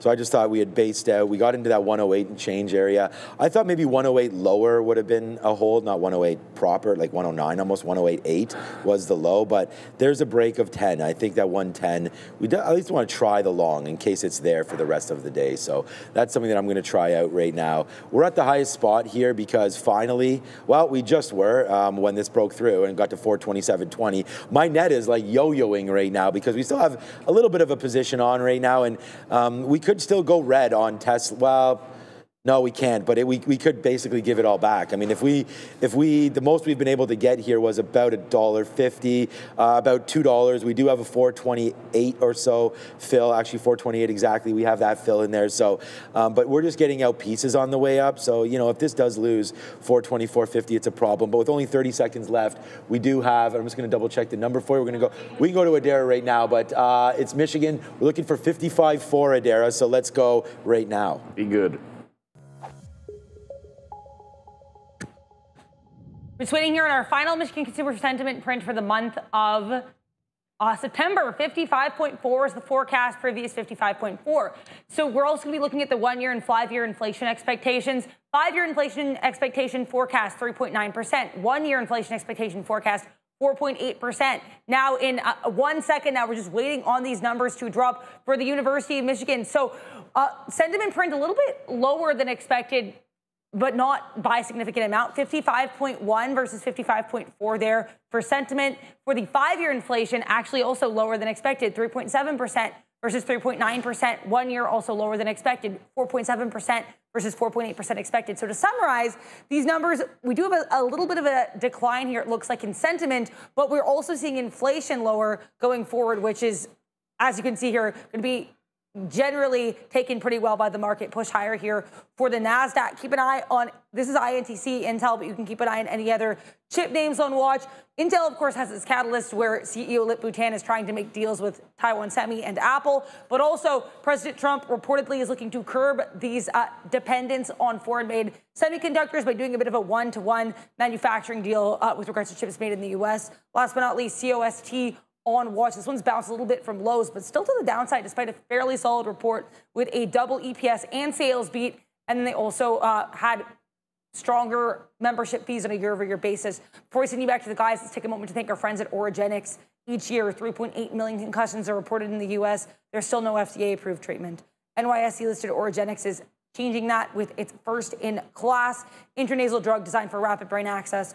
With the concussion treatment market projected to reach $8.9 billion by 2027, Origenics, OGEN, is uniquely positioned to lead the way. Learn more. Schedule a meeting today. Be sure to like, subscribe. Back to you. All right. Hi-ho silver.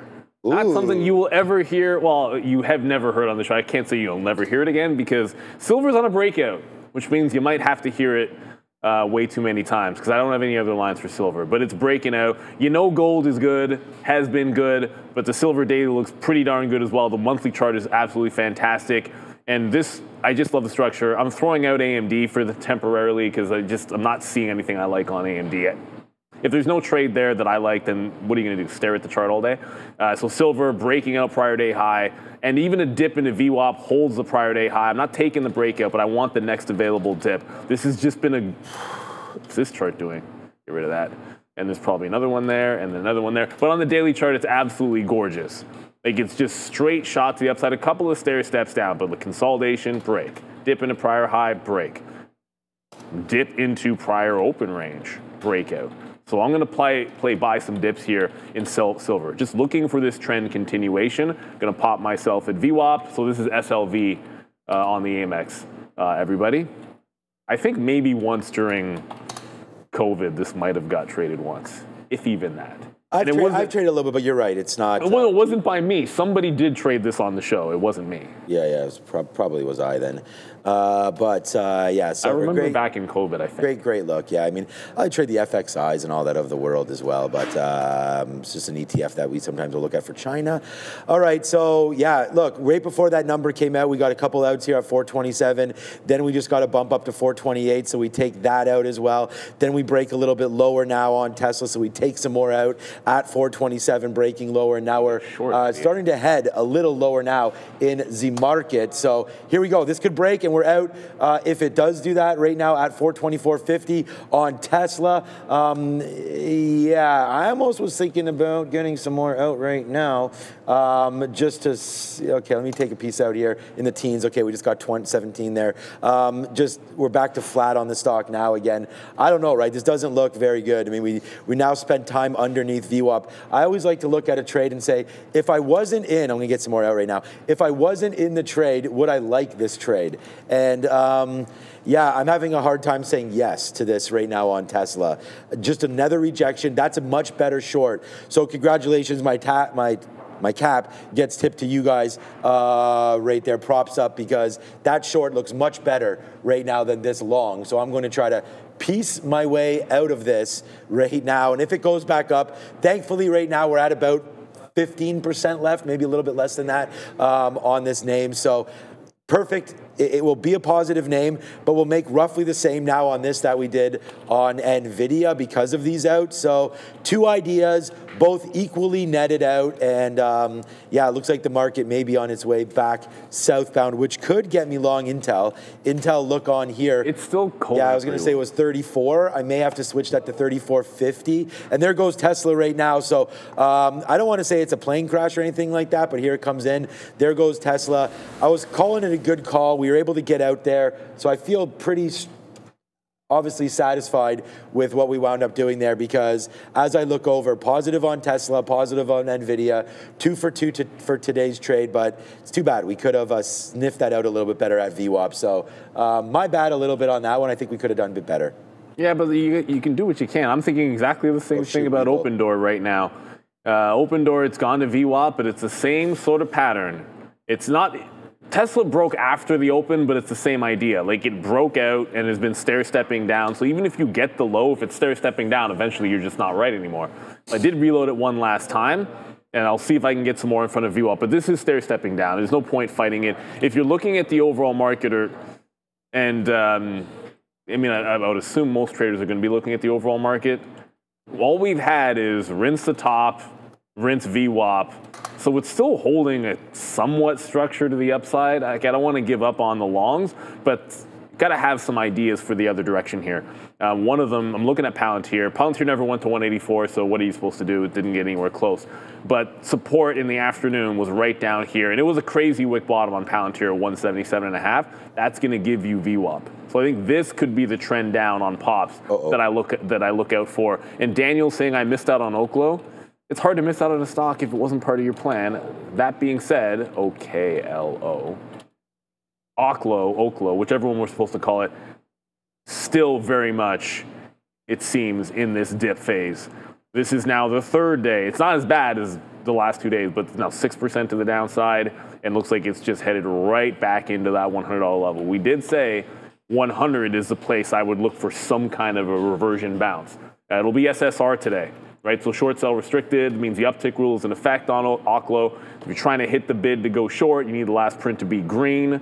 Sometimes it makes for good bounces, and if I see $100 on this, I'll look for that little bounce play off the $100 level. So the only thing I am bidding silver at VWAP, but it now all of a sudden doesn't want to get there, and we're still in some OpenDoor as the market starting to give it up a little bit. It might just be Palantir that I'm looking at for a potential short. All right. I guess. It wasn't part of the original plan. No, I mean, the original plan's out the window now as the market gave everything back right down into PCE. So we should have kept thinking the same way, which was dead red. We've been dead red all week. in the market and right on that. So today it looks like maybe we're getting that again. Okay, man, new position is, which is why we hit that. We're now into WeBull. And again, these are two positions that we have on our plan. Not Marvell, but WeBull and Tesla are two trades that we had. So there's WeBull, just fell back into 1450. We said we would try to give it a look around yesterday's close, which is right here. And then I'm going to not leave this too far below this 1445. My stop on this is breaking through here, 1445. So I think it's worth a little bit of a chance. That's WeBull to get back there to the upside. So we'll give that we'll give it room. That's it, and not too much room, right? So we're long at 60s. Our stop is about that 15 cents. So if it can come back up to the upside, we'll see if we can take advantage of that kind of a move. And then another new position. Marvell's just been on one this week. They got the share buyback. There was some sort of a talk about it at the JP Morgan conference.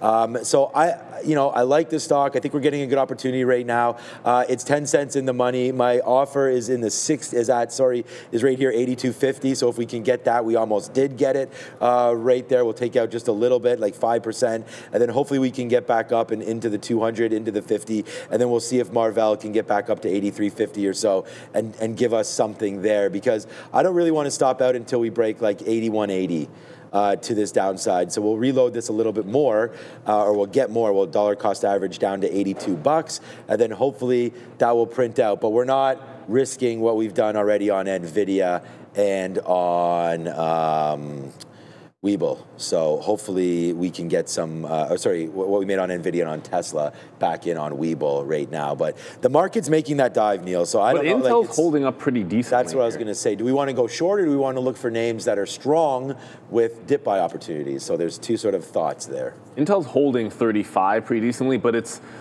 I know it's holding 35, but it's underneath the volume weighted average price. So I'm not loving it as much. Oh no, silver just broke the high instead of dip buying? Well, I guess, look, silver is not going to necessarily care if the market's going down, right? So this could be, it works both ways. Like sometimes you'll have gold and silver going up with the market, but you can still tank and have this one go. Well, if we're not getting the dip into VWAP, the only way to join the trend, the only way I like to join the trend is literally to buy the trend line.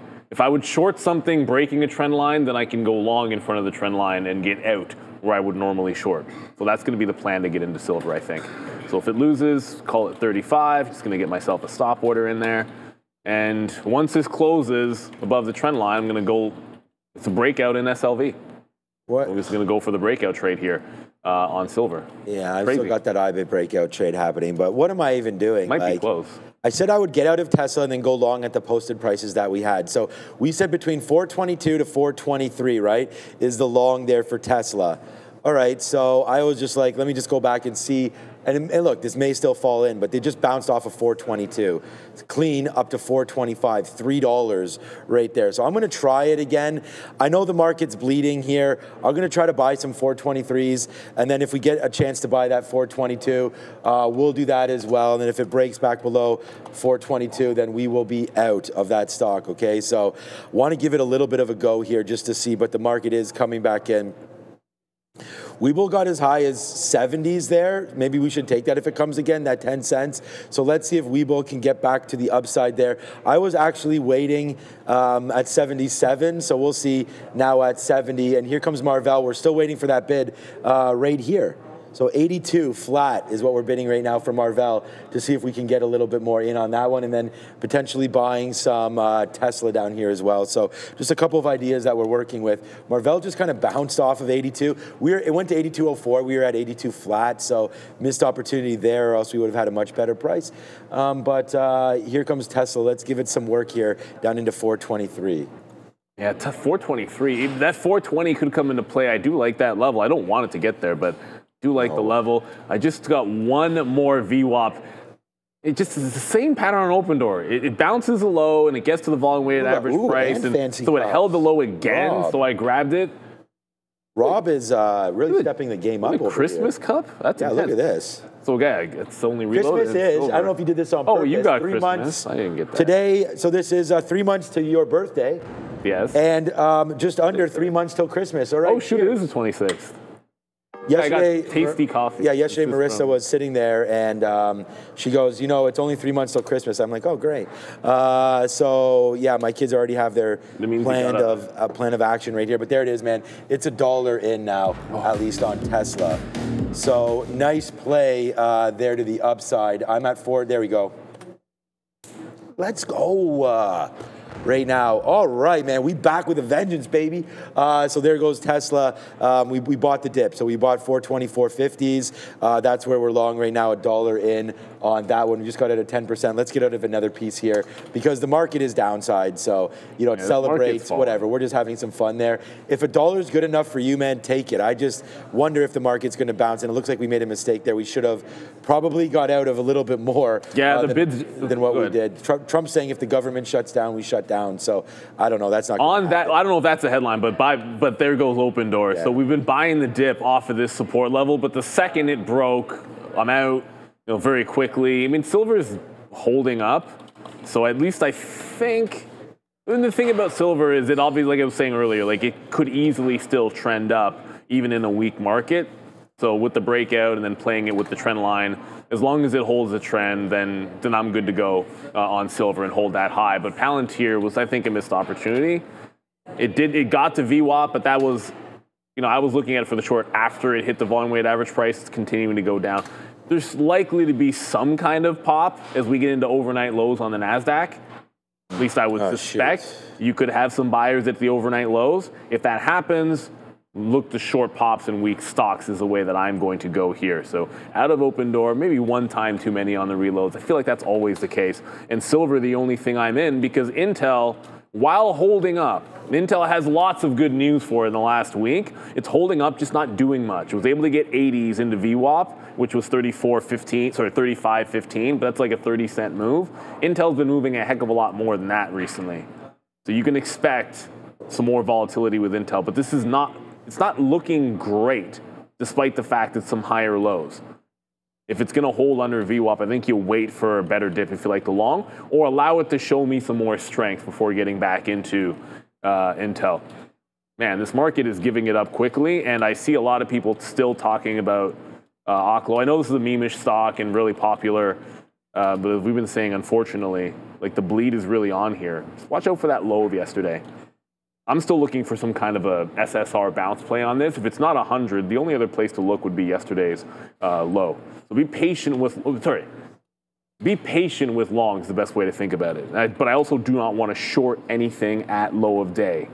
Not a fan of shorting at the low of the day. And you'll hear a lot of day traders say that. You better really like it if you're shorting when the market's at the low of the day.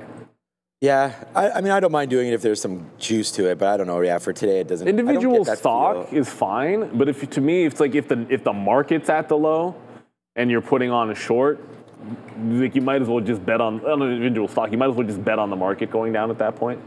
Yeah, that's why. Yeah, I think pushing the low can be very, very profitable, but we got to wait for the right opportunities to do that. But we just got a nice little trade there for Tesla again. So we're emptying the clip, man, on this. Like we just got a 423. That's the price that we wrote down. So that's another $1 here on another reload. So even though Tesla's not even really moving that much right now, we're just putting dollars right now back in. We're at the highest spot we've been at all damn day. So we're pretty happy about that. As here it goes, man. Here goes WeBull. Just joking. It's not really going, but we'll wait to see if it does go. WeBull, nice upside surprise here. Let me offer some 72s, see if we can get that. But I do want to make sure that there we go, we got it. I do want to massage out a little bit of Tesla.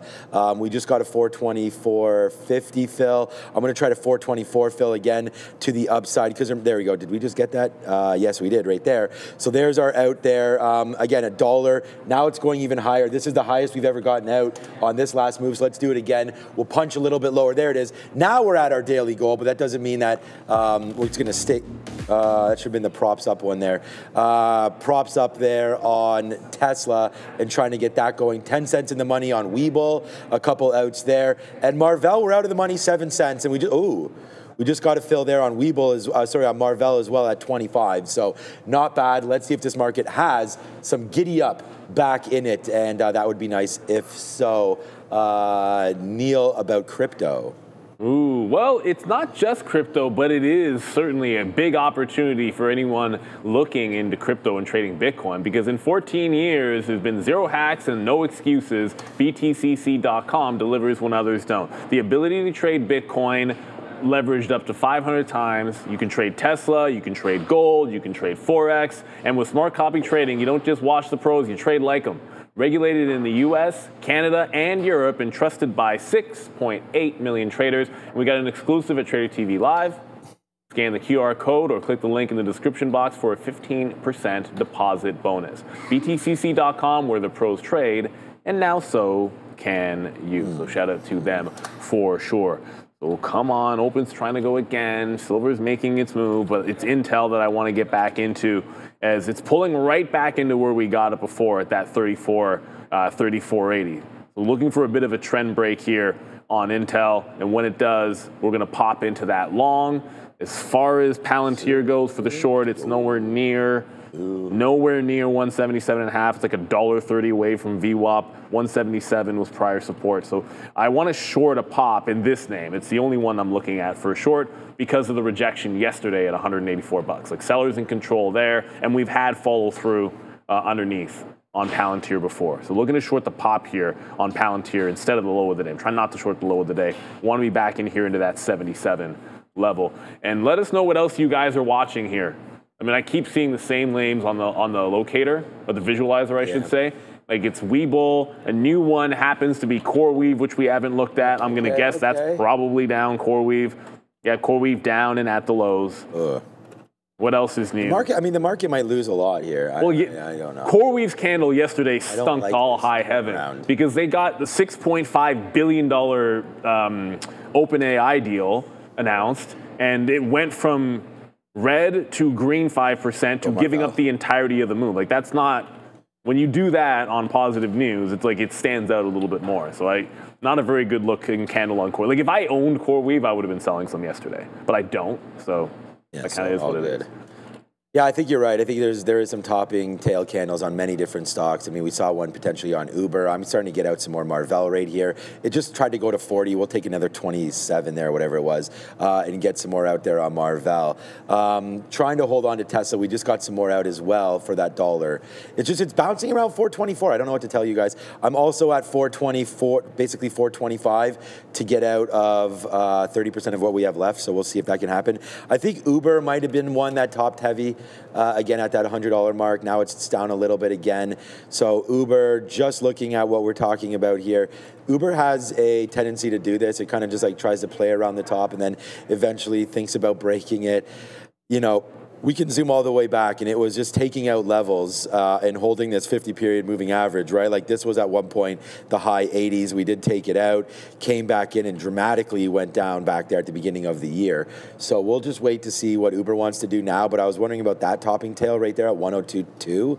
So yeah, Uber right now, good, looks great on the chart, but another name that if you're in, you may want to think about, I don't know, just getting a little bit out if you're nervous about some of this market pulling back in. I'm actually going to look at my Uber position and see, you know, what exactly we have in on Uber right now, because that's not a horrible spot. I'm trying to get a little bit more out here on WeBull. I thought I was at 68. No, I'm at 69. Okay. So hopefully that will come. We just went to 68. So those are our best outs, man. 70 and then 72 on this name. And like I said, Marvell just dancing around, hoping that this can actually do something for us here, bouncing off this 82 low. But that looks like a good base for me. And I don't ever have a problem if we lose on stocks and setups that are there for us. So that's the big thing for me, I think, is that I want to put my money in smartly and not let emotions, signal what to do. So I think that this 82 makes a lot of sense right there. If it breaks down and I wind up losing on it, that is completely fine. This is a shot willing to take. And just like here, I'm going to throw it to Neil in a second. I'm going to punch out again at 83s there. Oh, I missed it. So I tried to punch out at 83 and missed right there. So I have an offer right now at 423.83. There it goes. We just got filled on Tesla. So good out there as it tries to rip back to the high side. But that's basically all that I'm doing right now, trying to massage some of these positions. It's 10:22 already, actually. So the day is getting long here a little bit. Hour open now for the market.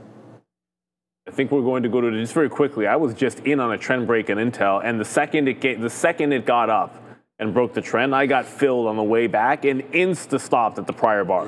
Like in and out very quickly. So first, that dip buy was good, but the second, not so much. And we'll go to Dara in a second. Silver is still making a trend. Gold and silver are both going, but this is like, it's like a slow grind to the upside on silver. So I took the breakout, and I'm just going to give it, like I'm just kind of looking to ride this trend line. So broke the high and held the trend line. I tried to buy the dip into the trend line. If it breaks 41.5, I'll buy the dip again on trend, and I'll get out if it breaks this trend line. Is with the market looking weak, you're getting some metals being strong, silver and gold. Let's go to Adara. Here's our small cap recap. I want to start with Data Vault, which is a great look. This one actually, as you can see, has had some strength throughout the week. It rallied earlier this week, especially here on Thursday, but securing a $150 million strategic investment from Skylex Holdings Company to build a supercomputer and launch some independent data exchanges in the U.S. DVLT is the ticker for this one. This is DVLT Data Vault. Now we're going to take a look at GRRR. This is Gorilla Technology Group. GRRR, no new catalyst in this one today. It is one that has rallied in the past, much like DVLT. And with GRRR, you do have about a 16% short float, I believe. And last but not least, CRNX. This one also with a short float in the double digits, low double digits. Trading higher after receiving FDA approval for its Palsonify, both Baird and JMP Securities, raising their respective price targets on the stock. Now, CRNX has about a $4 billion market cap, so it is a slightly larger small cap play, but it does have, it's in the Russell 2000, so still a smaller cap play here. CRNX, back to you. And thank our friends at Trade the Pool. Did you know that instead of risking your own money, you can now trade with someone else's capital? No more fear of losing, no more moving your stop loss too soon, and you actually get enough capital to make it worth your time, so you can aim for big profits and not just a couple of $100 a month. This is the revolution called limited risk trading. It's powered by Trade the Pool. Here's how it works. Join Trade the Pool, hit the profit goal, keep 70% of the profits, and visit tradethepool.com or scan the QR code now for 10% off. Back to you. Trade the Pool, our good friends. We're going to have money, Mitch. Yes, we and are. Co. in oh, wait a minute. WeBull's almost out. WeBull's making the move down right now, so I just want to talk about it because this is our last kind of a go right here for WeBull. If it does take down, WeBull. If it does take down this 40, we'll get out. We do have some outs up top, but there it is. We will have a negative. Our day is completely fine, but just to let you know, we do take the L there on WeBull as that is falling a little bit lower, as is the whole market trying to break lower. Marvell's actually still hovering around here, so let's take it out a little bit more on Marvell if we can. Right there, we'll offer some 24s, and see, there we go, we get run over, or 25s. Get out a little bit more there, but the market is now making new lows on the day, and this is helping out Tesla make new lows as well, back into 422. So there we go. If we lose this, we're out. This was our last sort of level right there of concern, and obviously we don't want to sit there and get run over, so we'll just punch out. We're long at 422.60s right now, so no real worries, but again, we never like to put some L's on the board, so we'll take something out there at 50 as it is bleeding just a little bit here. We don't want to give everything back up right there. I just heard something about Sydney Sweeney, but I didn't catch. I don't know what something about Hey Dudes. I don't even know what that is. Is that a podcast? I don't know what that is. Crocs. She had a Crocs partnership previously. It rallied when that was first announced. She's doing another Crocs campaign. Okay. So Crocs does that little Okay, even after that news, Crocs, see that big volume spike on Crocs? It's still done less than 1 million shares, despite the volume spike, and that's the Sydney Sweeney effect, apparently, that you already had a deal, but maybe more going on there. We'll keep an eye on that one. SLV still looking okay. Palantir just never gave. If you're going to short pops, unfortunately, you actually have to have pops to short. Yes. And there goes Tesla. Wow. Yeah, so it doesn't get anywhere near the volume weighted average price, continuing to go down. I'm looking over at what's going on with GLD here. And so it's going. Obviously, the silver ETF is $40, and this is like $340, so you have to play everything sort of in that comparison. But with the market going down, I am seeing gold run. Silver is still on the very slow grind higher. I didn't get the last available We'll try Tesla one more time. Right, so I'm going to get back on the trend dip because the old one's not any good. But as long as this continues to hold trend, I think I'm going to be fine. Just not really moving all that quickly. It's just the way this market's pulling back here. Yeah, Intel's about to lose the bid. got quickly in and out, close to flat as that tried to hold. Now you're right back filling in the gap on Intel.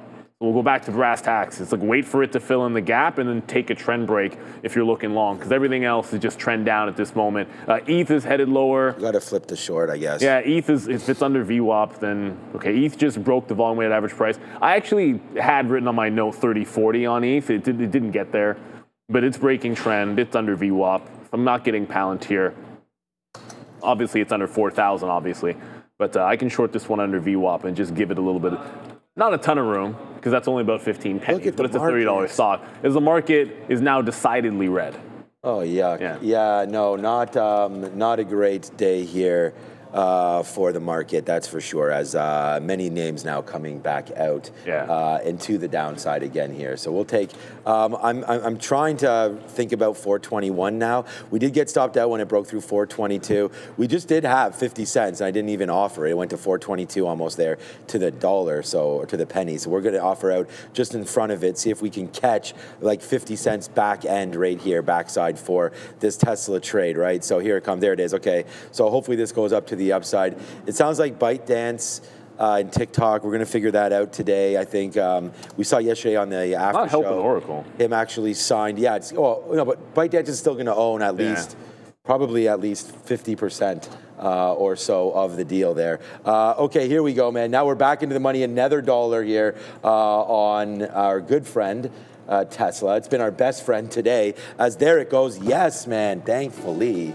A move back to the upside. This is now, this is now trying to make some moves. So 425 maybe. Let's just see if that is close to the bottom. Our Marvell comes out right where we sort of wanted it to at 80s, but obviously as we look back now, it is getting much, much better back up to the upside. So we'll fail on that one and miss out on that. Where's my fail? And then we're going to go to Adara because we basically nailed the bottom again, like by 3 cents or about 10 cents actually. But there goes Marvell back up to the upside. Look, man, we're almost $2 now in the money on this reload for my friend Tesla. So hopefully that can get back there to the upside. Adara, you got some news for us? Yeah, just with regards to the ByteDance receiving roughly 50% of TikTok U.S. profit as part of the Trump agreement. Keep an eye on ORCL. Oracle was one of the companies that was heavily reported to be a part of this deal, and we did have President Donald Trump mention Oracle's involvement in the deal yesterday as well. Michael Dell was also floated around by Trump, saying that he was a member of or part of this deal. Dell moving a little bit lower, but not to the same extent as Oracle. Again, ByteDance reportedly set to receive roughly 50% of the profit made from TikTok US, which is the spun-off version of TikTok, under this deal made with U.S. President Donald Trump. Back to you.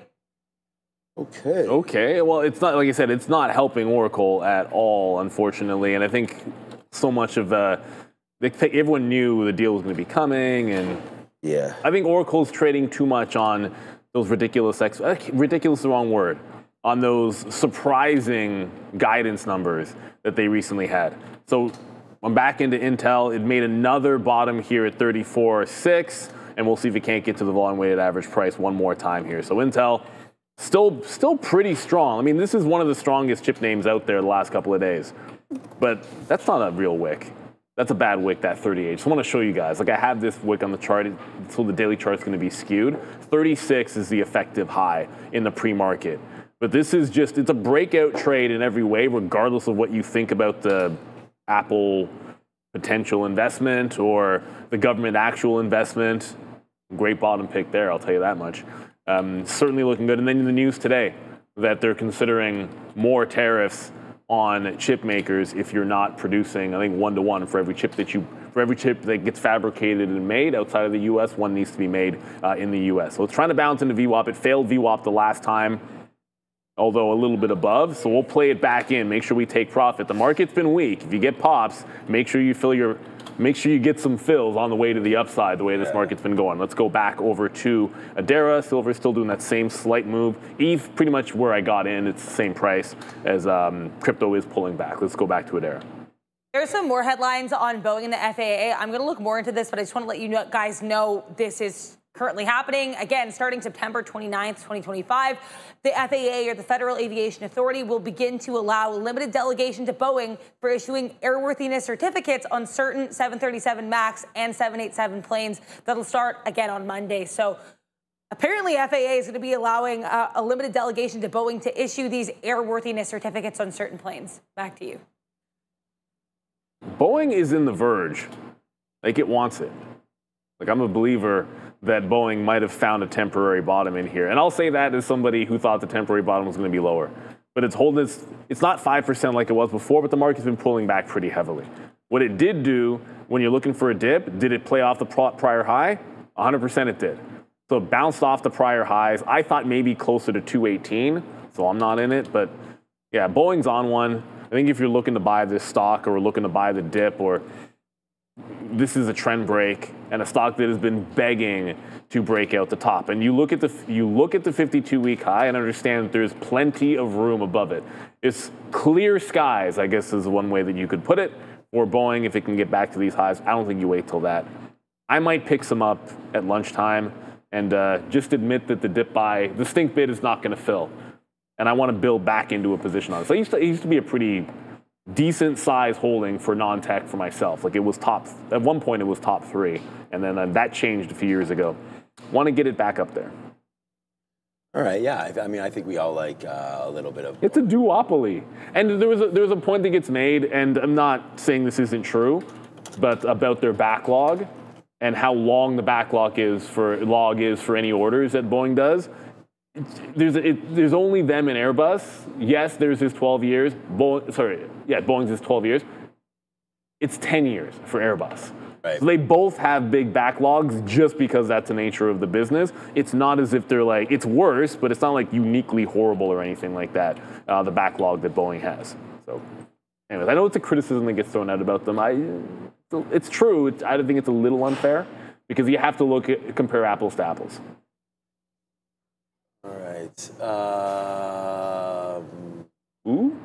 TikTok, was that what it was talking? I just heard another TikTok headline, but it's a little quiet in my ear. I think it's the same one that Adair. We're getting some TikTok headlines, but it's all the same stuff over and over again. And it's not, like I said, it's not moving Oracle or anything that we're going to actively trade, unfortunately. But I do want to go back over, because Nate Sr., what up, Nate? Nate Dog. Game Stonk, otherwise known as Jimmy. I've been told you can sometimes say Jimmy. And then, of course, there's Amy, which would be AMC. That's back above VWAP. So big trend up. We never saw a news story for this as to why, but a lot of social media mentions, which sometimes that's enough for a former or active squeeze name. Here, it's not moving much. I literally pulled this up, and I've seen no actual prints on a lit book come off my time in sales. I will show my time in sales. All dark, this is one for 10 shares. So it's really not doing much of anything here. So you want, to me, if I'm trading stock like this, or you want to trade it, I should see this on my time and sales going absolutely ham, which is not the case. Still, I'm in ETH, shorted it right in here as it was breaking down, have stop over VWAP, have a bid here at 1-to-1. It's just sort of sitting in the range. Like, I think if this is going to hold like trend down, then get out some here in front of 29.6, try to get out some in front of the low of the day. And yeah, ETH underneath 4,000, I think, is a bit of a short. And I think it can go down even if the market catches a bit of a bid. That's the way I want to play it. Like, if the market bounces, I want something that doesn't have to bounce with it. Yeah, we're now 350 in the money right now, so we're pretty, pleased, needless to say, with the performance here in the Tesla machine that continues to go higher right now. 425s now. We're long at 421.50. I mean, my number one trade idea today was this Tesla trade, right? And it was just sitting here at 422 to 423 long.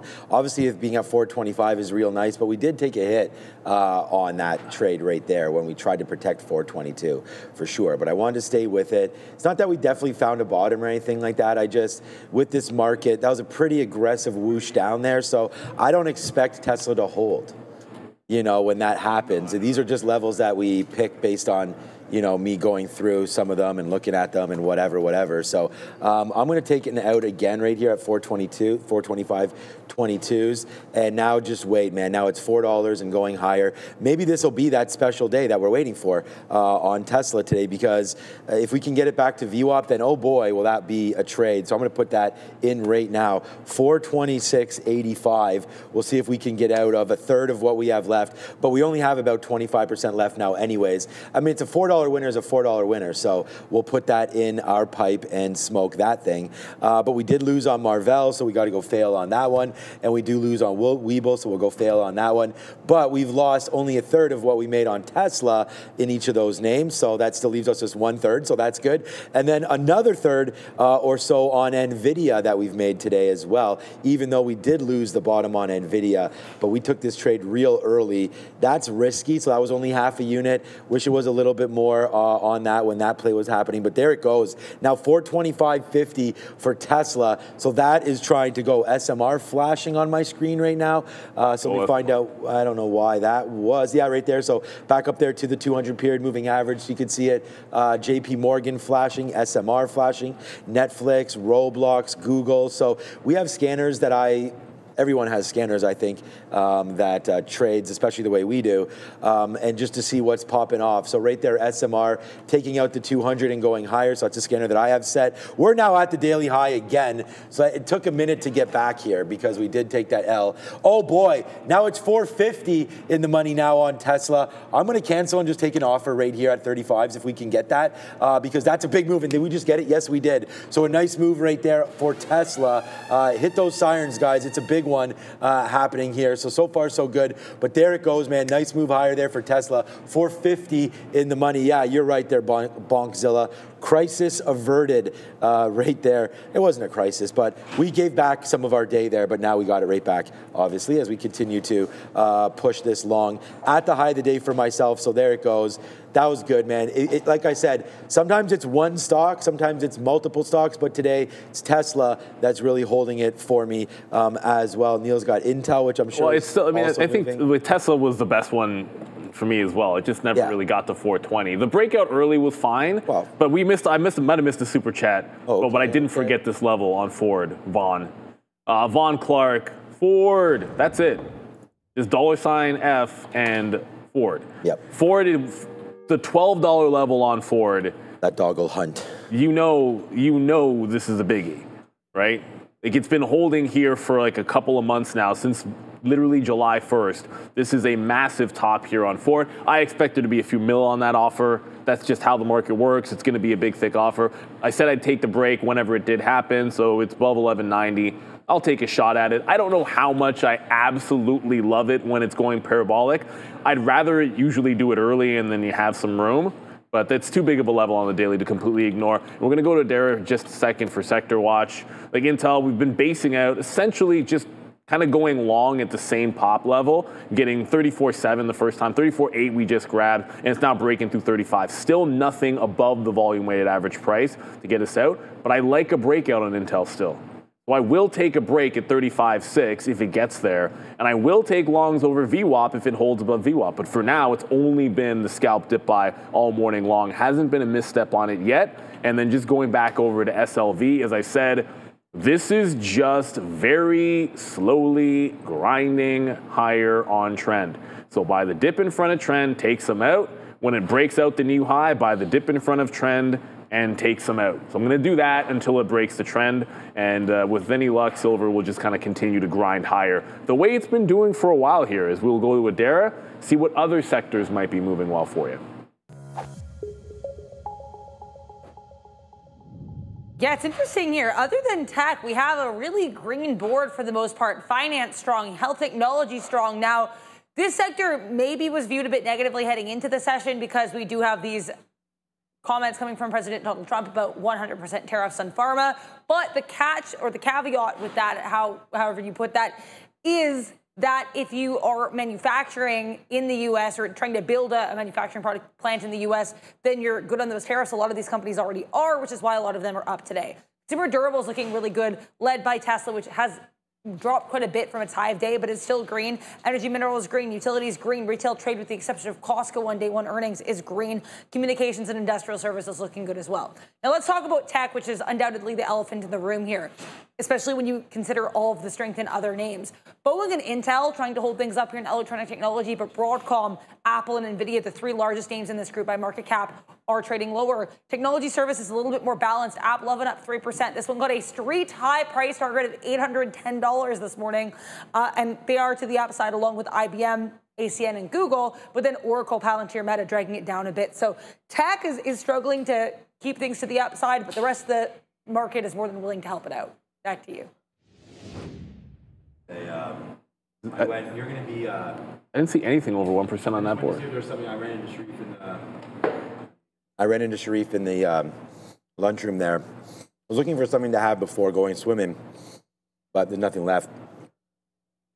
So I picked up, and they're not great to eat on air. There's pieces of carrots. Nothing wrong with so, anyways. Chicken wings. Okay, Neil, it's not what's for lunch yet, but yeah, you're right. So I took some carrots from what's for lunch. So you're going to see that right now. But you know what's for lunch, man? We're just, we're eating up Tesla right now. I'm about to tweet it out.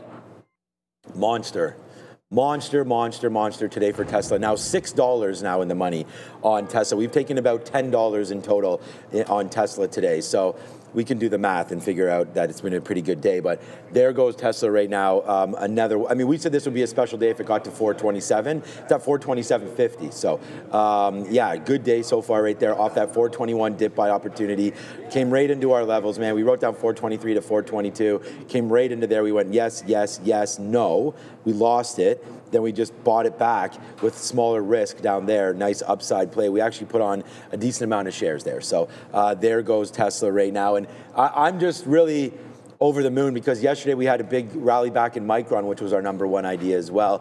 And there's our Tesla with our #1 idea. Now we did have WeBull written down there at 1450. We do have the Intel long, but again, nice trade by Neil, but just didn't come in low enough. Plus I was focused on Tesla. So I like, and then there's IBIT did not break 10,000 yet. So if it does, oh wow, IBIT going the other way right now. Wow, crypto getting spanky today again. We'll have to look at Ethereum. So that's not great. They kind of do their own. Right there, but there goes. I'm gonna take another opportunity to get another piece out here if we can, just ahead of 50s on Tesla, because why not?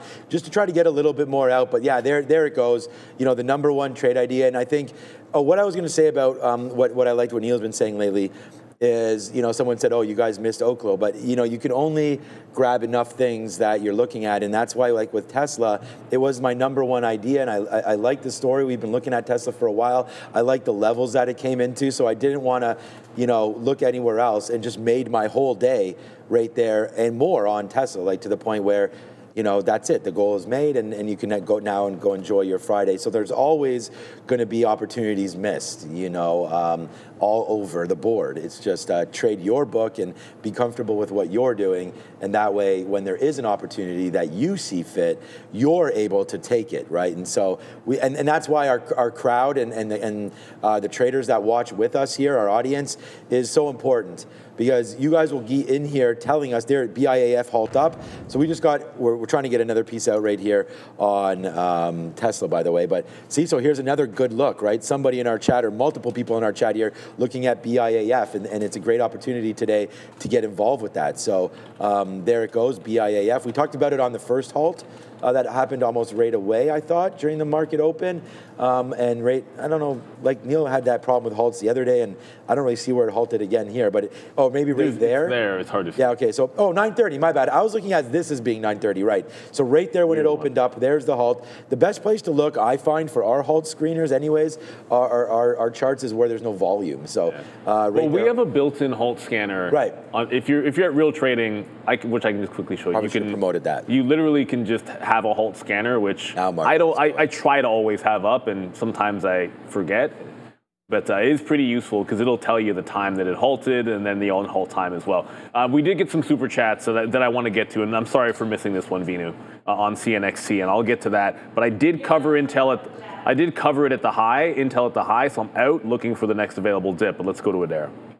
Yeah, so CNXC was an earnings name yesterday. I did go over the report yesterday. It was not the best. Their guidance was much lower than expectations, specifically with regards to their EPS for the quarter and the year, but their sales guidance was actually a lot better. And I can look back into that if you guys want. I'm just doing that off the top of my head, so just let me know, Neil and Sean, if you want me to go over those numbers again. But UBE are on watch. Uber getting a little bit of a pop. As of a couple minutes ago, the company is projecting non-takeout delivery business is going to reach $12.5 billion. Now, based on the wording of this headline, it's unclear what their timeline is for that $12.5 billion, but either way, that is what they're projecting their non-takeout delivery business to reach. Back to you.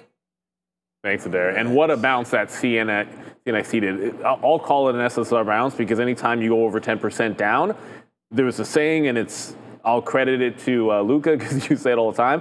When a stock is down that much, if it doesn't break the low, there's only one place to go. The aftermarket low, which you would have seen the aftermarket show with Sean and Adair, 42. It holds a pre-market low. It dips right into that same thing, higher above, and does not break. And then there is your run to the upside. So pretty good day for anyone that bought the dip, I guess. And concentrics. So as I said, Intel, it's been the same move, like 34.75, and then the top has been 35.5-ish. This time getting only to 35.30. Still want to break out trade on Intel, but I can want it to break out all. Who cares? I want it to break out. It's not doing it. So at the end of the day, you can buy the dip and play the range so far. And right now the range is about 50 to 70 cents that you can make on Intel. We're going to go to Adair. We have some breaking news. Hey, just talking about the shot. Yeah, please keep an eye here on Kenvue and maybe Johnson & Johnson as well. Donald Trump just shared a post on X saying pregnant women don't use Tylenol unless absolutely necessary. Don't give Tylenol to your young child for virtually any reason. Break up the MMR shot. Yeah, so I mean, with regards to Tylenol, the biggest thing here is he is once again echoing what was said there during their announcement on Monday. They are advising pregnant women not to take Tylenol, which of course is made by Kenvue. The reasoning for that is they were citing some studies that show that Tylenol usage during pregnancy could potentially lead to autism symptoms. Back to you. Okay, so just it's the same headline from before. I think don't drink too much alcohol while pregnant. Don't take too much Tylenol. These are all things that people already knew before all. Well, the stock is a problem though, Kenvue right now. I think well, you got to stay away from, right now. You just kind of got to stay away. I would not touch that. Because regardless of what you think, it broke 52-week lows on the story, and it's continuing to go lower. That's all. That's what's happening. It doesn't matter your opinion of it, it's just continuing to fall. It's like remember when Target was getting smacked for the woke stuff? It's like it didn't matter what you thought of the fundamentals or whether you agreed or not. It was going down, and you have to wait until the sellers are done with this sucker if you think there's value there, and they're not done with it yet. I also hope he comes out and says, I think he should also advise, like, you should not, like, smoke crack while pregnant, and you should not, like, maybe he should say, like, going on roller coasters maybe is not well recommended. That's too far. I was in those 40X boxes there for roller coasters Demon Slayer. Do not, if you're pregnant, I was saying to Barron, actually, when we were on that, I was like, how come there's no warning about how violent these 40X boxes are in the... What, that bad? Yes. Oh. Man, I don't know if it was just the move. To that, then No, she would love it. You think so? Yes, but I don't think it's a roller coaster. She likes roller coasters. Exactly, and then you're watching a movie, and it's not like you get the sensation. Motion sickness because you're watching something while going crazy. That's what I'm saying. And then you get the wind coming in the back. Anybody puke? It's a great no. I have to show you. I think I'm overhyping what this 40X boxes are. I used to work in high school. I worked at a theme park and. You see a lot. No. Well, people that think they're going to be tough about a ride, it doesn't work. Yeah, exactly. I think here we go. This person in the chat, shout out to the chat. The chat is always winning. It's right here. Where is it? Someone said no YOLOing when pregnant. Where was that? I don't know. Someone in the chat said it, but that was a great one right there. I don't know where it is, but anyway, shout out to whoever said that one. You're welcome, High Vibrations, or whoever that was. With that. For that. Look, I'm just trying to be a little bit, just topical and trying to be a little funny and whatever. But honestly, like I think when you're talking about safety, everybody can do their own thing, right? I mean, some people chose not to take vaccines, fine. Some chose to do it, and I think the same thing would be for this one. If you're a doctor, and we're not doctors, obviously, and neither is Donald Trump. But if you feel safe doing something, I think do it, and if not, don't. So I'm willing to play one on TV if anyone's interested. Yeah, well, that's what I'm saying. We sort of we're here doing traders. We can do tradertv.live / some sort of a ER room. Seems like, revive my trades. I was so bad in biology. You don't want me to right there. Yeah, that's one thing. My kid's getting ready for high school next year, and he just can't wait to cut up some frogs and things like that. So I don't know. Maybe I didn't mind doing the dissection. I stunk when he doesn't like science. I'm not sure he's a science guy either, but he's like, oh, but you know, they get to do, because they watch the movies, right? But the Bunsen burner. He's gonna love he's gonna like physics. Yeah. And nobody likes, I shouldn't say nobody. Look, I just didn't like biology. I'll just leave it at that. Yeah. I like math related stuff. I think we're supposed to go back to Adara, so. Hackers. What did they play? It's time for Money Talks, guys. The U.S. dollar actually putting in a slightly better weekly chart than we've seen recently. We had certainly a bottoming tail on this weekly chart for the USD last week. Now this week, trying to close a little bit higher, but still failing to, I guess, break above that range that we were really stuck in. We certainly are, of course, trying to break out of it with regards to this uptrend. We haven't really cracked that top of that weekly range around 98.70, currently trading around 98.20. Now let's talk here as well with regards to the U.S. dollar about some economic data we had this morning, most of which came in line with expectations. PCE price index 2.7% versus 2.7% expected. PCE 0.3% versus 0.3% expected. Consumer spending slightly higher than expected, 0.6% versus 0.5% expected. But the core PCE year over year and month over month, both in line with expectations. Then we got University of Michigan consumer sentiment numbers at 10, and these are a little interesting. Slight downtick here compared to the forecast in the previous print when it comes to September consumer sentiment. But for their 5-year and 1-year inflation expectations, we did get a little bit of a downtick as well, which is good. That means that we are seeing, I guess, people who were interviewed by the survey expecting inflation to go down a little bit over the next 1 year and 5 years compared to the number we were previously seeing. Here's the CME Fed Watch tool. No, nothing really new here. We still have almost 86% of participants expecting a 25 basis point cut, roughly 15% expecting rates to be held. Back to you. All right, that was 87, so nothing had changed. Yeah, we had refreshed just that quickly, earlier. the IPO was halted again. Oh, back down to 85, actually. MGN. Well, that's halted. IPO? Yeah, it's halted. Why did we go long on that one? What the hell? Well, I mean, the small ones, it's a liquidity thing. If everyone wonders, like, why we take the opening print on, like, what's an example of a bad one? Figma? Or, like, one that was good for, like, a couple of minutes and then was terrible. StubHub would be an example of that. Always use StubHub as an example. Because there's liquidity. Meaning, if it doesn't work going long at the open, and you have to get out right away, can you actually get out without getting destroyed? Answer on a big one, yes. Answer on one of these, I really don't know, and I'm not, and I'd rather not find out. That's the way I look at it, because you might find out, and you might really not like it when liquidity comes in. Because the idea is when we're taking a lot of those trades, you're taking the open because there's a lot of open interest in that IPO. So there's tons of action, and it means tons of liquidity, which means you can get in and out. So halted down, TAP says 660, halted down at 718. It's halted up multiple times, so congratulations if you took this one. Obviously, we did not. There's no, in terms of official IPO releases, I don't think there's anything that we have a date on, or at least a loose date on, that we're excited for. Although at some point, I suspect there's a couple that we are waiting, hope or by the end of the year, but nothing firm. I just saw in the chat, Aura Alpha saying SMR question mark, and then me, or SMR Neil. I don't know what, it's inside day on SMR. Okay, so it held the low and it's kind of trending up, but there's nothing about this that really gets me all jazzed. When I look at the overall here for SMR under the 50, maybe it's a temporary dip buy. It's looked very weak relative to its peers recently.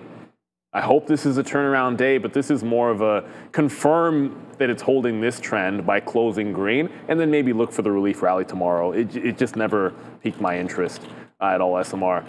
So like the slow grind on silver is kind of continuing. The whole like not getting VWAP, so kind of buy the dip off the highs and scalp it. It hasn't really broken the top end of the range, so it's been more of a buy the low 40s to get out 50 and then try to hold a piece. I've been holding on the whole time and buying the dips. Though I did miss that last dip there on SLV. Let's go over to Adara. Apparently we're good. It's almost 11. Yeah, just keep an eye here, guys. In SBUX Starbucks, as you can see, there was a little bit of a noticeable wick here. Reuters reporting that CTO Deb Hall of Starbucks, that's Starbucks' Chief Technology Officer Deb Hall Lefevre. Apparently she's resigned as of Monday. That's through an internal memo. So Reuters reporting, citing an internal memo, that CTO of Starbucks Deb Hall Lefevre has resigned from the company. Again, that was as of Monday. Back to you. Maybe, I don't know what you're about buying Costco now. We were just looking at. Well, the Costco, if it beats on the top and the bottom and gets punished for it, usually there's a dip buy. And this time, I guess it would just be $900. Like it dipped at the open, holds 905, shout out to the 905, and then just still down 2%. But they beat top and bottom. Same store sells pretty good. The thing is, they stuffed the first increase in quite some time recently in their membership, and everyone seems to still be paying up. They did? No, not recent. No, not just now, but they've only done it once in the last 15 years. And they did it, would have been last year, I think. And that's been going just fine. So with Costco, sometimes it just gets a little bit pricey on evaluation, and I think that's a little of what's happening here for them, because they've been slightly trending down. What's weird is I don't know how long this can hold. So this is Costco, and just want to hopefully quickly show you Walmart, depending on how long this takes to load up. And then this is Walmart. Like, how long is that going to hold? Where Walmart is consolidating, trending up, and Costco is consolidating, trending down. Not forever, I don't think. I would almost switch. If I had profits in Walmart, I might turn them over into Costco. This is sort of what I'm getting at. Like, I cannot see Costco continue to do this like slight slide down with Walmart going up. So I think the opportunity to buy, always give it a bit. They just reported last night, so wait till next week. Maybe on Tuesday we'll have a better idea, but I think Costco can be worth a bit of a dip buy. It's just this relationship shouldn't hold too long. All right, so we just got some more out there for 27. I mean, we absorbed that whole dip, Costco. Tesla just went 425 back to 427. So this is my stop out here, right? If we, you guys see that? Did my chart just do something there? I feel like flicker. I feel like it just flickered. But anyways, if we break 424, then we're going to get out. But for right now, we'll just let this fly as we got to go to the gym right now, get that pool going back in here. But first, we got to do something that we always do on the show, and it's called What's for Lunch. Although apparently it's called lunch time. So, all righty then. So I gave a little bit of a hint there because I went and I took the carrots. There'd be no other reason for there to be carrots. I don't think carrots are very nutritional for I said to Sharif, like, what can I eat like heading into the gym there? What's wrong with the carrot? Is there too much nutritional value in a carrot, really? Well, I don't know. I don't know. I mean, I know it's great for the eyes, and I can. Okay, good. Isn't that an old wives' tale? Is that actually true? Yes, I think carrots are good for eyes. Yeah. GPT it. Which one? Dr. Neil, what are you going to have a press conference now talking about carrots? I got perplexity up, so I'll ask them. Okay, but real quickly over here, today's lunch will be very, very appreciated by the gentleman to my right and to your left. I love chicken. I believe right there. What's for lunch today, Neil? It's assorted sandwiches. So there we go with the crudité. That's what the carrots are from. So there's cucumber, there's little cherry tomatoes, there's different crudité. Come on, carrots, tuna salad. right there. There is tuna. So I saw it today. There is plethora. There are egg salad. There is chicken salad. There is turkey roast. There's vegetable. There's tuna, roast beef, and etc. So that is what's for lunch today. And Neil, please stay away from these because I'm going to probably have half of one. Nailed it. It's cookies. There is a rack of cookies, like literally lined cookies right there I might actually go get it to show everybody. Just a lot. You want cookies? Yes. I was waiting to see. How many do you got in there? Well, okay, so Randy's already taking 4. Sharif took 2. Andre took some. Fabian. 4 of these are Randy's. I already asked. We're already getting. I don't care how many are Randy's. I don't know how many are in the bag. I got 6 left. These are Randy's? 4 of them are supposed to be Randy, but he's not here till next week, so I'm getting more next week. Then I'll take those 2. A couple are for Hugo.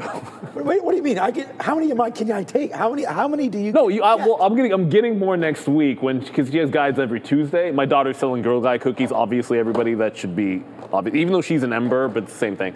So they're now $6 a box. That's up from like 4, but it's only the mint. These boxes too fancy. They're raising money. They should just go very, very simple boxes. But it's not very good for you. I like it. But they are very tasty. 180 calories per three cookies. And these cookies are small. How in the 55 milligrams of sodium? How? I will take 10 boxes. All right, thanks, Neil, for all of that support.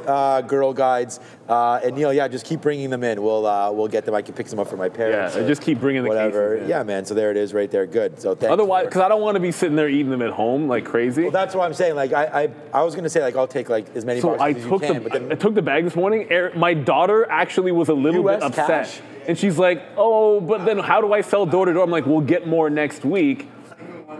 What's going on here? Here, Joseph he's giving, it's for you, but there's a US $6. So you give him a buck? He doesn't even want the cookies. He's just supporting it. He's just supporting the cause. So there it goes, man. Yeah, I see what he's doing. I have a lot of US. The thing is like if you take that into the bank, it's like sure it's worth a little bit, but it's like I try to keep all the US cash. I keep it for when I go to the US. That's what I'm saying. I go to the US at least once a year. So for spring training, my wife travels there on business, so I'll hang on to it. But yeah, thank you. Thanks, Joe. Thank you, Sean. Thank you to everybody. It's already past 11 o'clock. The snow pesos, that's what they call. Joe was calling me the other day. Oh, Joe called that our money. Yeah, our snow peso is worth about a 140. So 140 US to $1 Canadian dollar. CAD, we call them around here.